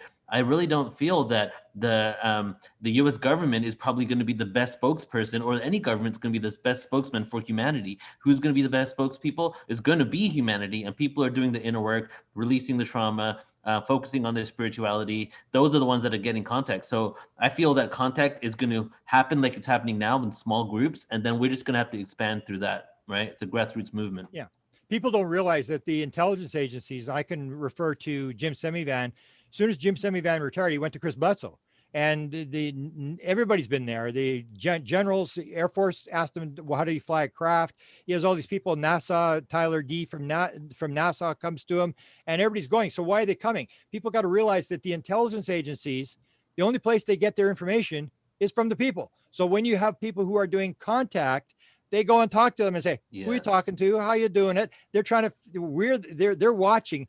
And that's what, I refer to this thing where Kit Green, who ran the remote viewing program, he was a control officer for a remote viewing program and has been in UFOs and paranormal phenomena and stuff his whole career at the CIA. And now he's doing contracting stuff. He goes to Peniston in 2013 or 14 or whatever. He says, we need your DNA. We want to do a MRI. And Peniston says, hey, you're not getting out of here. I want to know what you're doing. What are you doing? And he admits that he's on a contract, that Bob Bigelow is running the contract. There's 8 people and they're looking at experiencers and they're doing DNA and MRI. So if the government is looking at the experiencers, why would we not look at the experiencers? At least some of them are doing that, is tapping in. Or if I have the leaked tape by Kit Green, where he's talking to this K. Randall May, who is Kit Green says 95% accurate on medical material, the most accurate psychic he'd ever seen in his life. And he's talking to her and he's saying, who are we dealing with? She's just, there's this 12th dimensional thing. And there's a portal opening off the coast of California. And there's, they're fixing the faults off the coast of California and stuff like that. And Kit Green's going, hang on. They write that down. And he's listening to them. And that's what we got to do is you got to realize there's some people who have gotten in the field. You got to figure out who they are, and that they're being told stuff. Because I've had the download at 2012, 2017, almost like JJ. When you go into the field and it's like you're talking to God. It's like people say, how do you know it's for real? I don't know, but I just know. I know what I was told was real. And nothing has ever turned out to be wrong. So when you start getting that material, you realize other people are in the field too. So when someone says, that they had this experience, so what'd they tell you? And you start comparing the notes and you start to realize that we are being helped. We are being given information from the other side, but you got to listen to the people who are in the field, who have got the material, and start cross-indexing that stuff. Because I don't think the government has that stuff. They're watching the experiences the same as you and I are supposedly watching the experiences. I just got to say that everything that exists and all the extraterrestrials that are out there, either physical or spiritual, they're all an expression of the infinite source. We're all one, regardless whether you come from another galaxy, another universe. It doesn't really matter whether you're an ant or you're a bee or you're a human or a tree. They're all an expression of the one infinite source. And really, I had a few questions for you, Grant. And as you were talking, you pretty much answered them all for me. So I say the oneness message is the key message, according to what I've learned. The free survey showed 54% of experiencers say they were talked about oneness and love. So you look at that, and if you see the guy who wrote The Children of the Greys, Brett Oldham, he said at one point he was on with the tall gray on the ship, and he hated the Greys, and he said to the tall gray, "Hey, let me ask you a question. What's your concept of God?" And the tall gray says, "We are one with the one who is all." Bashar, we are the one are the all are the one. And you hear this over and over, and all the Seth and the law of one, and you go through all this stuff and you start, it's the same thing. Oneness. Or Edgar Casey, 1929 or whatever, he said, oneness should be the first lesson for the first 6 weeks. Oneness of this, oneness. He's naming all this oneness stuff. It is a key message. The fact that we are one, that we are all together, we're all one source. And that when you get into division, me versus you, good versus bad, and that's where it's all breaking down, where we have this division. And I think the message that we're being given is you get this together or you're gone. You simply cannot continue to fight with each other. And you have to realize you're all the same source. You're all part of God. And that's the message you're trying to, and that's the same message that channelers get and mediums get and people in the spirit world get. It's basically that key message of oneness. I couldn't agree with you, Grant. And this is the time of the gathering where we all have to gather our efforts of joy, love, and wisdom together. And this is what the indigenous elders know that I've been talking to from South America and Central America. We just in North America have to wake up and smell the coffee and get on with the greater unity message. Yeah, right. I agree. 100%. Great wisdom. We appreciate that very much. Yeah. And I think this is why, like you say, Grant, the government doesn't know what to tell us because they aren't on that level. They're just looking at hardware. But Elizondo's close. He's mentioned interdimensionality in some interviews. Yeah, you see that. That's the thing where they don't go there. Same thing. They won't go there either, because at one point he's being interviewed by the debrief, and she says, "Okay, is this on world or off world?" And he goes, "Well, hang on. There's other options." And I remember the experiencer, Yossi Ronan from Israel, contacted me. Said, "Did you hear what he said? We did an interview where we play the tape of what he said, and he knows." He knows this connection. That's why it upsets me when it goes to this, this could be a threat. You got footprints in your living room or whatever. It's like, give your head a shake. You know exactly what's going on here. He knows this thing that it's not. And admitted that on your show, Grant, when he said to Elizondo, do these higher ups think it's a threat? And Elizondo says, well, no one seems to be concerned. He said that on your show, right? Semivan, not Semivan, Sheehan he told that to Sheehan. And that's where Sheehan said, well, if that's not your message, why are you putting it out? But the reason they're putting it out is because if you don't scare the living daylights out of Congress, you're not getting a dime. That's what Semivan told Melinda Leslie. When she said, what could I do that would upset you so much that you never talk to me again? He said, mess with the money. He said it 4 times. Do not mess with the money. We're going after money from Congress. You can say whatever you want. Make up all the stories you want. Just don't mess with the money that we're going to get from Congress. And whatever they're going to use it, hopefully they use it for UFO research. But what you're seeing, I fear about what's happening now is people say, oh, we're getting disclosure. What have we actually been disclosed? They briefed Congress. We know that. They went in to brief Congress. What did they tell them? We can't tell you. Elizondo, I'll tell you what. Elizondo was briefing people in Canada. What did he tell them? I have no idea. I was helping the Canadian people. I don't know what he told them. There's nothing different. It's just another level of secrecy. We still don't know what's going on. That we know that people are being told. We know the government knows. Now we know Congress knows, and they're not talking either. How does that get us? The experiencers, that's why I'm bringing these experiencers together on Friday. They will tell you exactly. If you believe them, if you don't ridicule them, they'll tell you exactly what they were told. They will tell it in great detail, and they'll be proud to tell it. And they're all anxious to get on and tell what their message is. And that's the whole thing. What's the message from the intelligence on the other side? That's where we need to go with this thing, because the government still is not going to tell you anything. This money will all disappear back into the black hole, and they're going to develop some new technology, get some new people to help them, whatever. But as for the public, what have we been told? We've been told nothing since this thing started. Question I have for you, Grant, is do you think that maybe by people being disappointed by this disclosure that was, that we think is going to come out in this way, you think it's going to create some kind of hunger to know this knowledge further, at least with like the regular person or somebody who isn't into this actual community? Yeah, I think this is, I've said this years ago. I said, when the major media figures out they've been had, it's over. And that's what's happened. This, whatever this report that comes out, this is just the lighting of the bomb. The bomb is going to go off because the media is going to go BS, and they're going to start digging. They're going to realize that there's a story here. And once you get the media going after it. So I think this is going to spiral out of control. The government has really got their hands full, because anything they admit, if they say, okay, yeah, but we can't talk about it, the media is not going to let that go. Everybody's going to realize there's Pulitzer Prizes here. There's all this kind of stuff. And that's, if you heard the interview that, what's his name from New York Times, Blumenthal did. He said, I can't even do a UFO story on this anymore because all the top reporters are working on it. And that's what the situation you get is people are going to be so upset when this report comes out. And there's going to be, and that's one of the reasons they probably don't want to release it, is because if you release one thing, it just leads to the next question. You release that, leads to another question. That's why you don't want to get this thing going. That's why that's what Clinton said. It's like the tar baby. You don't touch it. Just leave it alone and work on it in the background. And when they come to the president, if something happens, we can come and brief you. We'd tell you, just leave it alone, Mr. President. That's what they told Jim Semivan. When Jim Semivan had the experience with the beings in his room with his wife, he went to Pandolfi at CIA, and he said, I had these beings in my room last night.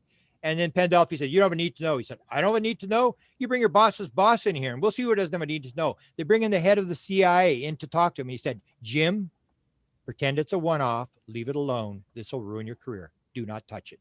And that's what they tell. I'm guaranteed to tell the president. But once it started to leak, you can see it's accelerating and accelerating. I think it's just the beginning of the end. I don't know what's going to unravel, but you're going to see a lot of stuff coming out, not because the government wants to release it. Even the thing where they said, do not answer questions, this thing where I think Sheehan said, do not answer questions because you get these contradictions and it just leads to more FOIAs. So don't make any statements. That's what they're telling the press people. And that's the problem, is the more they talk about it, the bigger this bomb is going to go, and it's going to accelerate it. It's just starting. I believe once they release the report, it's really going to start unraveling. Right. And I feel no matter what happens, the result's going to be a profound one, right? If they deny extraterrestrials, just the fact that they've released what they have, and we can see these craft doing things that we can't imagine possible without current technology, that in itself is a profound realization when we get to the end of that. And then if it goes into the extraterrestrial, interdimensional thing, of course, that's going to be amazing as well. But it reminds me of what Luis Elizondo had said on 60 Minutes, that it's not that what they're doing, what we've seen these craft do, is impossible. It's only that currently these are theories, it's theoretical. And we know in theory it's possible, but we're seeing someone out there actually doing what we know in theory is real, right? Yeah. And the other thing I think we have to remember is that there's two sides to the story. That's why I'm bringing the experiencers out to tell what the intelligence is doing. If you take a look at the Nimitz, what happened to the Nimitz? So they're sitting there and for a week, they're flying around, trying to get the attention. They say, hey, we're over here, come on, we're over here. And then suddenly they scramble the jets, and then they send the one go under the water and make big bubbles. Here they come. And they go, and the thing drops from 80,000 feet down to sea level in 7/8 of a second. So why did they do that? Is that a pre-abduction maneuver?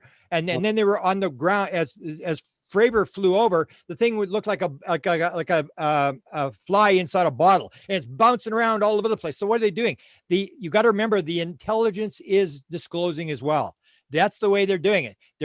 Why do UFOs have lights on them? So you can see them. They're playing this game of, here we are, making us think, what's going on, and doing all these weird things.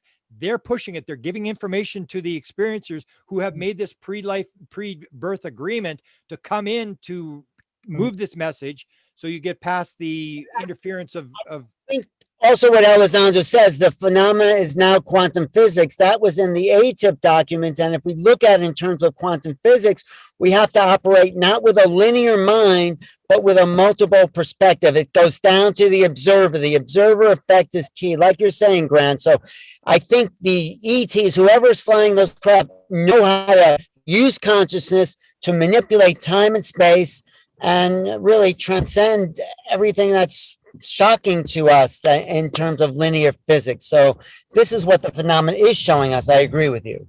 Yeah, and the thing with the quantum physics is the non-locality.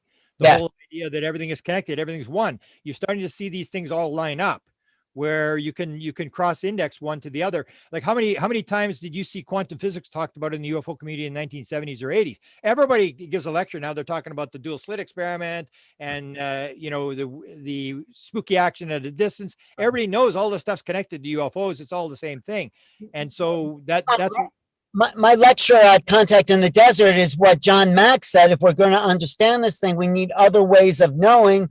So I talk about the link between consciousness, quantum physics, and UFOs. They all operate on non-locality. So there's this triangulation of meaning that I express, and it's all about abstract thought. It's all about symbolic meaning.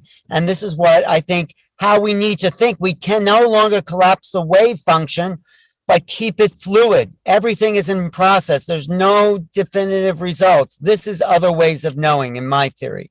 Yeah. And so I'm optimistic in terms of the thing that's really changed is the perspective of the physical world. That people are realizing it's not the physical world we thought it was, whether it's quantum physics or UFOs or the near-death experience stuff. That's what the shift is. And it has to happen before we annihilate ourselves with this idea about me versus you, good guys versus bad guys, and all this kind of stuff. We have to make that move, and I think we're making it pretty fast, where that is unraveling, not just the UFO stuff, but the whole concept of the world is not what we thought it was. And the way it's explained to me was the wrong blocks. Was, we used to believe the world was flat. Well, wrong block. We used to think the sun went around the earth. Wrong block. We used to think everything was solid. Wrong block. And we've always assumed we had all the right blocks. And we're just waiting for one more block that will put it all together. Now we're starting to realize this is showing us you got a lot of blocks that are wrong. This is wrong. That's wrong. This is wrong. And when that move gets made and we replace the blocks with the right blocks, we're going to realize it's a very spiritual world, and it's really got very little to do with gathering toys and killing each other. And I just want to give a plug for Alan Steinfeld's book, Making Contact, because Grant, you're in it, we're in it, and that's where it's going. It's not about the nuts and bolts. It starts a little bit with that, but then it goes into consciousness, because that's what's behind everything. And that's your key chapter, Grant, because you bring in, oh, how ridiculous for a craft to fly across the universe and have their lights on. I mean, yeah, you have little pieces fall off of it. That's where you see where they're helping us. I mean, that's why I said to Jacques Vallée, hey, Jacques, I mean, this doesn't make any sense. I mean, you know, they come across and then they crash, and there's 6 crashes in New Mexico in 1 year. And then these pieces are falling off. And doesn't that look like gifting? Well, I think I'm the one that came up with that idea. And that's the whole idea, that they're helping us. They're actually moving the ball, but they're doing it indirectly. You know, they're doing it this weird way where they're forcing us to figure it out. They're not coming down like, you know, we're here to bring you freedom, democracy, Jesus, and McDonald's, and we need you to do this. And then suddenly people are pointing guns at them. They're doing it indirectly, forcing us to make the discovery and us to come to conclusion as to what's going on. Because when we discover it and think we discovered it, then we're not going to change. If somebody comes in and tries to land on the White House lawn and tell us what's going on. I remember I had an interview with Art Bell, and I had this argument with him, and he said, I'll shoot them as they come off the craft. And he was like, you know, like, they're not going to interfere with us and all this kind of stuff. And that's the whole thing, is that's not the way they're going to do it. They're coming in indirectly through people. And that's why the experiences are so important, because I think they have a connection to the intelligence, that they're working with the intelligence, and that's how they get the message across. And so we got to listen to them, and we got to watch what they're doing and realize it is not the world we thought it was, changing very, very quickly, even in the last 20 or 30 years. One quick question about the crashes. Do you think the radar, like in the Guy Huddle memo on the FBI files, said that's what caused the crash? You don't think it's the high? No, that's the thing. We believe in this world where it's us, we're victims. This happens to us, that happens to us. God dealt the cards. We get hit by lightning. This happened, whatever. We got to realize it's not a random world, that a lot of this stuff is planned. And the idea, like, you know, that they come, because that's what Bigelow said. Bigelow said, and I brought up this Jacques Vallée. Bigelow said, he was asked about Roswell, and he said, well, yeah, there was Roswell, but there was also a crash in Russia, and there was a crash in China, and there was a crash in South America, and I think they're seeding them. Now, you got to remember, Bob Bigelow had all the money. He had all the high-level guys, Kit Green, Pandolfi, all these guys, and Puthoff, and he hired all these guys. He knows an awful lot of stuff. So when Bigelow says he thinks they're seeding the crashes, then you got to realize, well, does he really know something that this is true? And then if you take a look at Tyler D, when he takes Gary Nolan and he takes Pasolka out to the crash site in New Mexico, they call it the gifting field. So when I talked to Ryan Bledsoe, I said, did he actually use that word with you, the gifting field? He said, yeah. So here's this high-level NASA guy calling it the gifting field as well, which means that these high-level guys, Bigelow and Tyler D, both believe this stuff is being dropped on purpose. They're helping us. But we have this idea that, you know, there's these interference things, and we're just a cork in the stream, and we're being affected. We're not being affected by anything. We're running the show. That's why when you leave the world, they say, how to work out, because we put the players on the stage. We planned it all. There's very little is happening that's as random as we think it is. We're playing a role. All the world's a stage. All the men and women and aliens are but actors. We make the mistake of thinking we're humans. We're not humans. They're not aliens. We're all etheric beings. We're coming in, taking bodies, and playing a game. And it's about learning stuff. It's not about, you know, what we get here and actually making the mistake to think that we're actually the human being. Beautiful. Thank you so much, Grant. And Alan, I think, are you still there? Yes. No, I just wanted to see if Rob had a question, but yeah, I'm good. Thanks. I'm Beautiful. good to So go. we'll see what Sheen says tonight, because Sheen's going to update everybody on what's happening inside the Pentagon. Yeah, that's gonna be on YouTube for free. Everybody can tune in. It's not for free. They're charging. It's Scott Thomas is charging. I forgot. I think it's the Love Coach Academy. I think you go there. Okay. Well, I can update you. I'm going to be there, so So Grant, we're going to do a UFO thing with Alan next month. I'll text you about it, and hopefully you can come on. Maybe give us an update then. Yeah, maybe we'll get Linda on there too, and some other people. Okay, Linda Montanaro. Yeah. Okay. Thanks. Get an experiencer on there. Yeah, get an experience. You know, we will. I just interviewed Chris Bledsoe. He just blew me away. Oh my God. That guy is so humble, down to earth, and really in touch with a higher power. These are not just ETs. There's a divine power he's like tapped into. And you got to remember, he was my source. When I wrote the book, Managing Magic, I said exactly what was going to happen. Chris Bledsoe was inside the Tom DeLonge operation.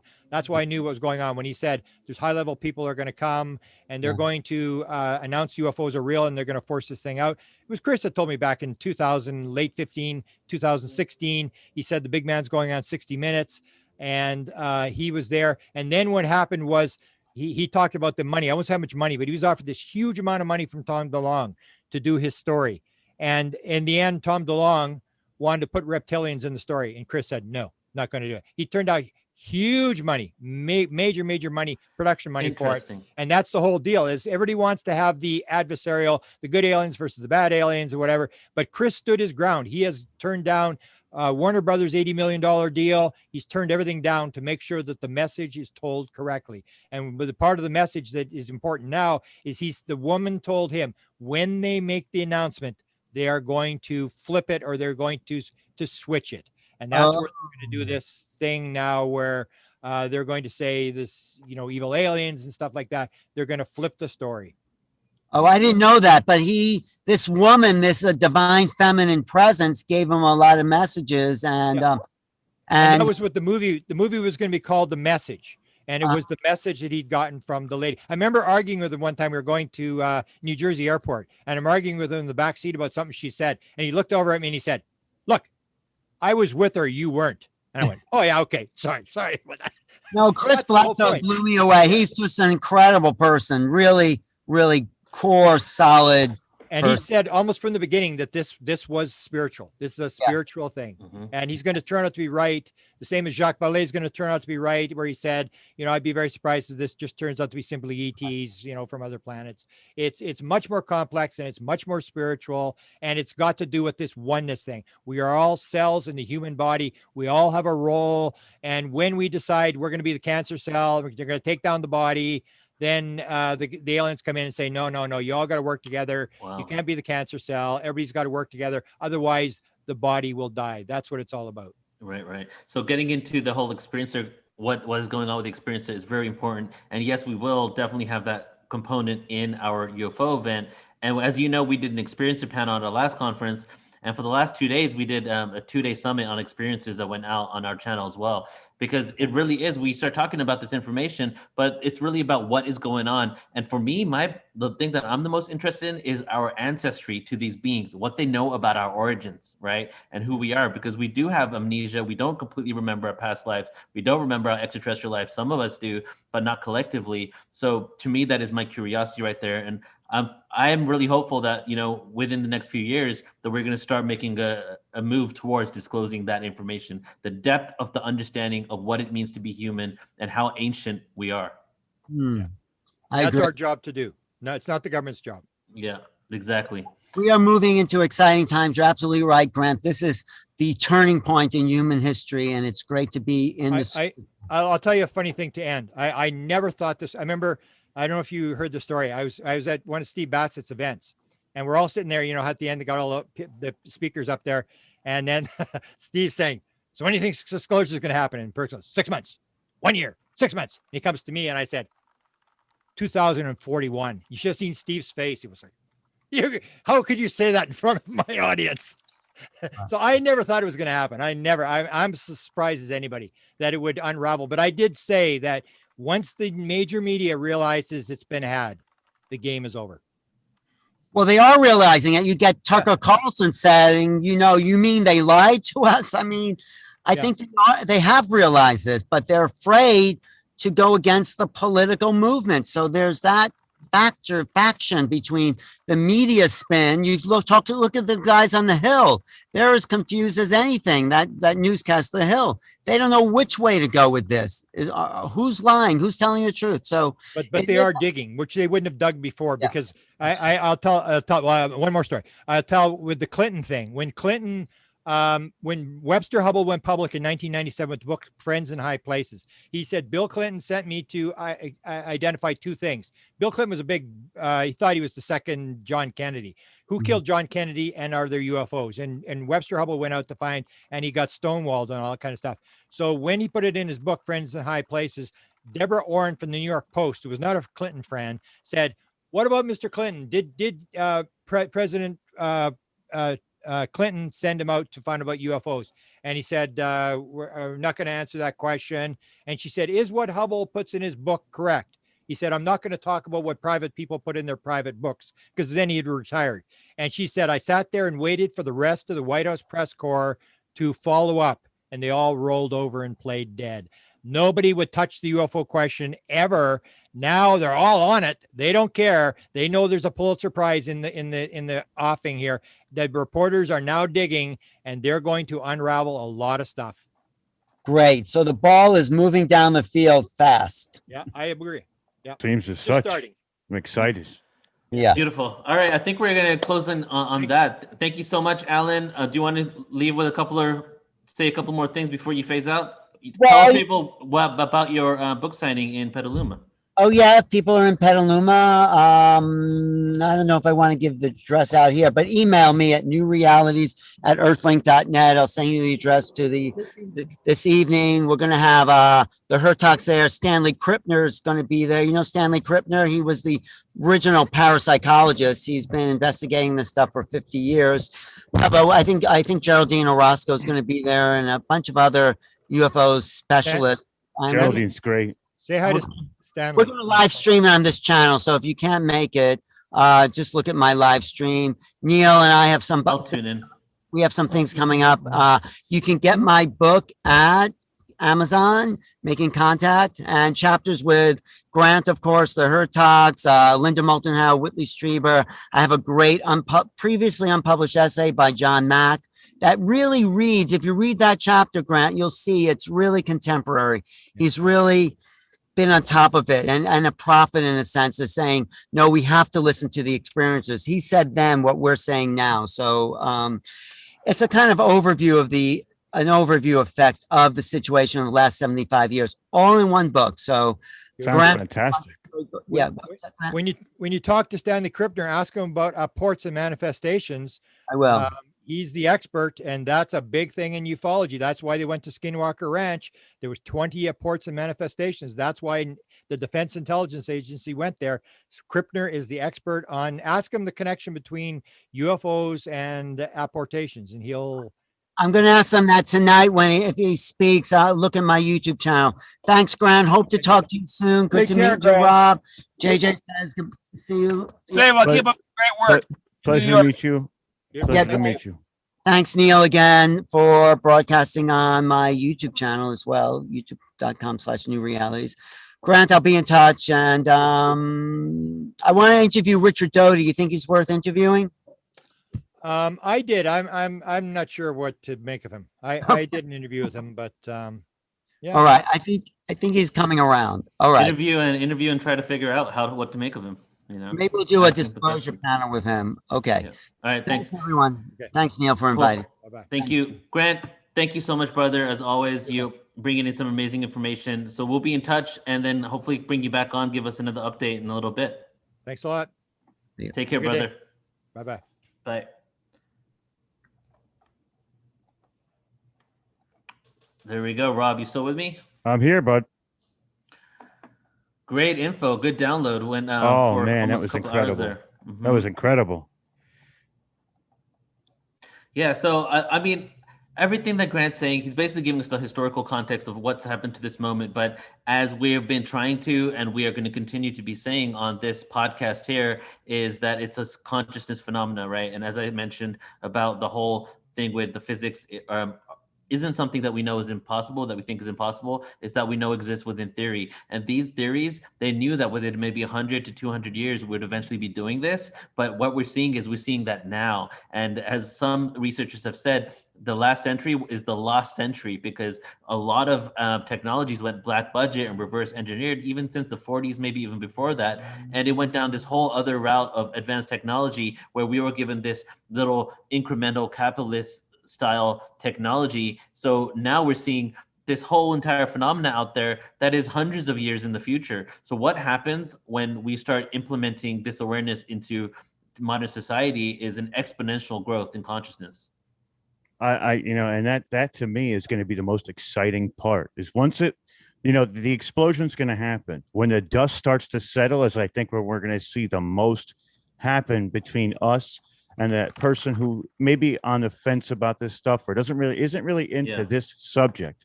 And I think once we incorporate a lot of those people, it's just going to be an explosion. And the technologies themselves, I think, are going to be so beneficial to mankind in our journey of pioneering and getting out to the stars ourselves and making contact while on planet, but off planet as well. And making sure that our future is in the stars where it belongs. Well, and something I love to say when some people say to me, like, what about Earth? We need to focus on Earth. I want to say that some people don't realize that Earth is in space. So that, and once people go off of Earth, it'll relieve the stresses on Earth. So it'll be a lot less people consolidated to just one planet. Well, I think it is in our future in order to go and populate different planets. And that's what every sentient creation entity, right? If you look at ancient scriptures, if you look at the Elohim stories, the Lyran stories, every conscious entity wanted to create something in their image. Even the whole thing with the Anunnaki, the Elohim that became the Bible, created in their image. It's literally written in the Bible that comes back from an extraterrestrial story. So that's what we want to do as conscious creators as well. But what are we doing? We're creating dimensions. We're creating phones that have dimensions in it. We're creating computers. We're creating robots. We're literally creating things in our image to do tasks that maybe we think are mundane. Because our consciousness is evolving to such a level, we want to focus our energies on other things, right? So part of that is going to be us going out into space and creating and even terraforming planets. And there's even leaked documents on the ability to terraform Mars and how Mars used to look 1 billion years ago, the CIA documents on the remote viewing they did of Mars. The rabbit hole goes so deep that at this point, even if they come out and say, there's no aliens, this is not aliens, like they tried to do briefly a couple of weeks ago, but if they say that now, just go to the FBI UFO documents on their website, go to the NSA's, go to the CIA, just start skimming through it. Very soon, within like 30 minutes, you're going to find something that is completely out of this world when it's in regards to the metals they find, the crash sites that they've got, the hieroglyphs that are on top of these things. So it's pretty much out there at this point. All we got to do is just educate the masses, I feel. Absolutely. I totally agree with that. And you're right. If all you have to do is peruse these emails, these documents, they're literally, you'll find hits almost on every one of them. It's crazy. And the Mars, with the Martian thing and the terraforming, there's a gentleman within those documents talks about not worrying about Mars right now, worrying about Mars 1 million years ago, which is where we think this all, a lot of 1 billion BC. That's right. That's right. What the heck? That's exactly. That's weird. So not only are you astral traveling, you're astral traveling back in time, which we know is possible. Right. So there's so much to our brains and our souls and our consciousness. We are the ultimate type of, I want to say like machine, but we are the essence. Right. You know what I mean? So when we're working out all of these things, it will benefit mankind ultimately tenfold. Right. And they say the fourth dimension is time, and that's almost like the astral dimension because you can travel in time when you become masters of the astral dimension. Right now, for lack of a better explanation, we're victims to the fourth dimension because it controls our reality. We live in linearity. We're actually multidimensional, but we're completely closed off to that ability for the most part, most of us on this planet. So what happens when we become masters of time is you could coexist in different realities and transfer your consciousness and bilocate and even move from one part of the universe to another part of the universe in a split second because you're the master of that frequency, right? So what we're seeing here with these craft, as Grant had mentioned as well, is an interdimensional thing going on there. So it only makes sense that for some of these beings in different dimensions, time doesn't exist as we see it. They can exist within the same space as you, but be transitioned and phased out in a different time and completely be observing you. Right. And that's we've been seeing in movies. There's this movie I just watched. You got to check it out. It's on YouTube. It's free. And if everybody's on YouTube right now, you can type this in when we're done today. It's called Alien Code. I watched half of it yesterday and I'm watching the rest today. Dude, it's Men in Black. All right. So it's this whole thing about this code, this satellite that was in space that was sent back from the future.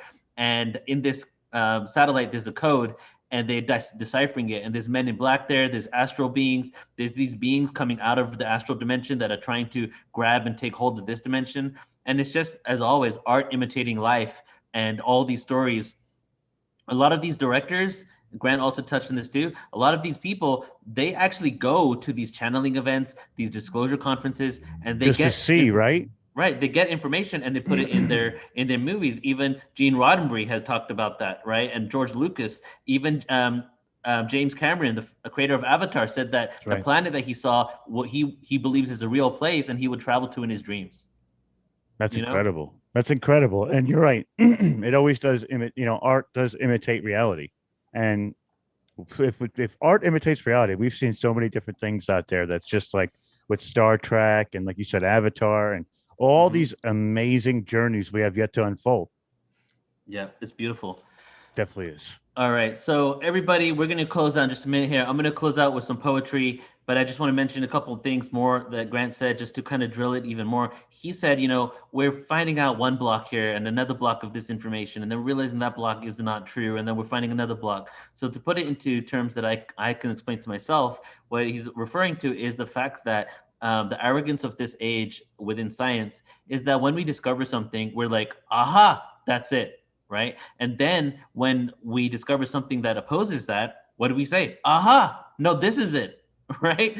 And every time that happens, it's like, oh my God, this is it. Like, for example, they thought we were 100,000 years, Homo sapiens are 100,000 years old on this planet. Within the last couple of decades, we realized it's at least 300,000 years. Now they're saying we're only 300,000 years old. Well, didn't the last example just prove to you that if we are keeping to unveil the truth even more and more, chances are we could be much older than that? Why don't we keep an open mind about, like, okay, this is what we've discovered, this is what we know, but what else is there? That is really the way we can continue researching this phenomena and all these other things that we're talking about here, and still be open to realizing that there's more to uncover. Right, Rob? Absolutely. Absolutely. I totally agree with that. And I think that it goes far beyond what we consider to be relevant right now. And it's even further back. And Yep. I think that we definitely have to stay open about everything.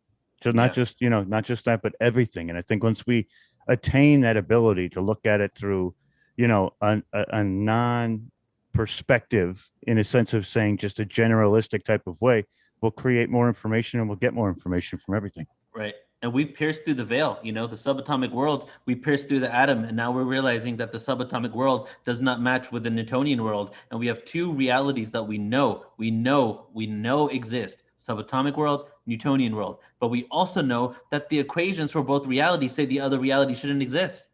What's going on here? Right? We pierced through the illusion. We're realizing that we're some sort of holographic projection of consciousness.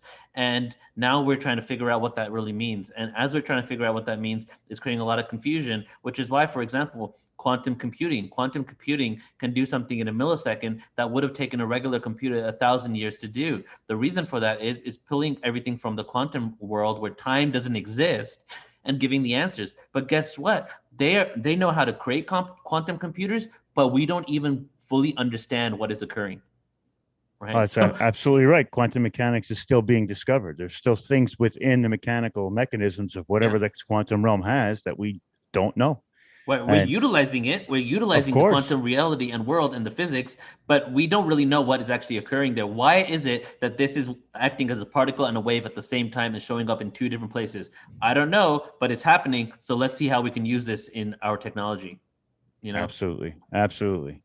It's crazy. Yep. All right, everybody. So Rob, before we phase out and I do some poetry here, go ahead and tell everybody about what you're doing. If you want to announce your upcoming event, if you want to announce the disclosure event, and then where people can find out more about you. Excellent. Thank you. So July 11th, we're going to be having 8 speakers. It's going to be on my YouTube channel, which is Full Spectrum Universe. And we are going to we're going to have a party. We're going to have a lot of conversations. It's going to be a lot of great downloads. Again, the second event we have coming up is August 5th to August 10th. 55 speakers. It's called Total Disclosure. It's total disclosure of spiritual, ufology, ancient history, science. We have politics. I mean, we have everything. We're running the gambit. It's 5 days, 55 speakers. There's going to be an excellent energy and information downloads there as well. And you can find me. I'm pretty much on every platform: Facebook, Instagram, BitChute, Rumble, YouTube, Stereo, the other ones, Clubhouse. We're everywhere. So Full Spectrum Universe. That's the name. You type it in anywhere, you will find us. Beautiful. Thank you so much, Rob. Thank you. All right, everybody. And then for us, Portal to Ascension, we're going live. This is the third show. Welcome everybody that was here and a part of this. This is also going to be on our podcast by tomorrow. Please do check out our Portal to Ascension podcast. We're on episode 61 or 62 on there, and putting out lots of like full circle, full range information. If you're a curious individual, if you love to explore like hundreds of topics and go all over the place with understanding and trying to realize what it is in this reality and what's going on here and what are we doing and who we are and how we can be empowered and how we can live in joy and love ourselves. If like you really want to delve into that, not only subscribe to our Portal to Ascension YouTube channel, youtube.com/PortalToAscension, but also check our podcast out, Portal to Ascension Radio. We're on all the platforms, Spotify, Pandora, Amazon, many more. So go ahead and tune into us there, and do please subscribe to this YouTube channel. And the reason why I'm pushing this, we went from just having 20 to 30 people live to having 70 to 100 just within a few weeks because of all the energy that we're putting into this channels, because we do create 110 events a year on Portal to Ascension that are like through webinars, right? So now we're building this, and part of the reason is put out a lot more information, have this weekly show that's going to change themes over the future. But also we have been censored and deleted from all of the major social media platforms except Twitter. And I am completely locked out. And that happened in October of last year. And we went from 200,000 people on Facebook on our groups and pages to 0. And the reach is now shifted. So if you want to support us and just, be a part of these events and also learn a lot of information, youtube.com/PortalToAscension. And then we've also created a Twitch. So we're live on Twitch every day as well. So if you want to go on Twitch, twitch.tv/PortalToAscension. Check it out there. Last thing is PortalToAscension.org. Sign up on our newsletter, get thousands of hours of free presentations immediately available to you. Our new website is in the process of being launched. 3,000 hours of free presentations on there, 10,000 hours of content altogether, new documentaries every month. So please use the resource that is there for you. Okay. All right. So Rob, I'm just going to do a poem here and then we'll close out for today. Okay. Okay. All right, everybody. So here's a couple of, this is from Z in the chat room, asked us to do this. And Z, I just want to say as well, you said Tartaria. We're going to do an all-day conference on Tartaria in March of next year. We're starting an ancient conference series. We're going to do the Indus civilization. We're going to do Egypt. We're going to do Tartaria. We're going to do Atlantis and a few others. And that's going to start in January. So there's a lot of amazing things to look forward to. So here we go. This poem right here, this piece is called Astral Travel. And I think it's probably fitting for the interdimensional phenomena that we're talking about here in regards to extraterrestrials.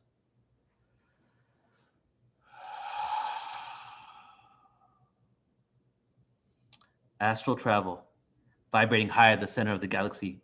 Rematerialized etheric energy dropping in density, increasing in complexity. To the ends of the spiral I shall go. Planets foam all around, I see a water world in the system of soul. My soul speculate in this illusion, a spacesuit made of skin, into a polarized reality of duality, oneness and sin. Carbon base will join the crystalline children. I slowly descend through the ozone, will be born soon, so I enter a womb. Birth cycle almost ends. You see, I rode the unity wave into this dimension. A fabricated fallacy, I forgot when time became linear. Masculine-based society suppressing her. Feminine energy creating stargates and other etheric tools going through the wormhole, spinning around like a whirlpool, here to overrule the external in this earth school. From my eyes have finally lifted the wool. I reincarnated in this planet, November 17th, 1982. I reincarnated into this planet, November 17th, 1982. Now let's do one last one. In this world of calamity, with organized piety making people drop to their knees, We be the free. People see right in front. Time for the peripheral, narrow-minded ignorance. Be the bigger man and see the benevolence. The interdimensional energy of love holds my truth above other dimensions. I'm the anti-level vacuum being sucked down with the pull of a black hole. Recycling this universe that shows acceptance. Knows acceptance by accepting the predicament that we are in. With all the government makes me think I do is all I do is a sin. Straight fear-mongering. So I write with a pen to show beginning to an end. Just know we chose to be here. Tear perceptions of fear. And remember, Jah will be waiting there. It's time to believe in ourselves, to forget monetary wealth, to concentrate on your health. I felt lost, stones pelt, body bloody, judgment by those who say they love me. But what does love mean when these lower frequencies of emotions, causing mental erosions? I'm frozen in a rapidly moving time with holes in the heavens, flow of energy from realms of divine essence. These beings, they think that we're under the guide to receive lessons of ascension. No, the gods we show. The biblical portrayal of Jesus in pagan rituals, the deities who we worship and bow, ask for forgiveness, and how can we reach the kingdom of heaven away from ourselves? Looking externally for a personified God, an indemnified soul of the old ancestry of the duality of friends and foes. Know this, the energy level will persist. The new world order doesn't matter one bit. No one world without singularity, physical perception manifesting in the realms of spirituality. No order, pure anarchy to set all of humanity in 13 different third-dimensional planetary systems free. So follow me, and we will all transcend to the fourth density. MC Thank Resonance, man, that was fantastic. Fantastic. Thank you. I appreciate you, bro. Thank you for being here with us. And Appreciate you too. Thank you for having excited me. for your event. Thank you for having me on your event. It's going to be great. It's gonna be fucking awesome, man. Yeah, So good. Can't wait. So good. Everybody tuning in, please do subscribe to this channel. Go check out Full Spectrum Universe. Go subscribe over there if you want to check out the 8-hour event. And then also the 55-hour total disclosure event in August that will also be on Portal to Ascension. And go check out Portal to Ascension Radio. And we will be live next week where Brandon Culleton from Paradigm Shift Central discussing the disclosure phenomena and bringing on individuals that aren't on the speaker circuit to get some feedback from the community on what they're thinking and have an open discussion with other individuals.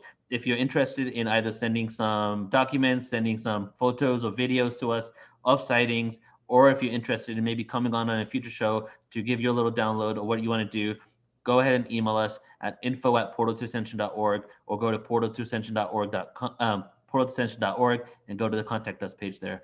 So thank you everybody so much. Love you. Appreciate you. Check you later. Thank you, Rob. Thank you. Thank you. Have a good night, everybody.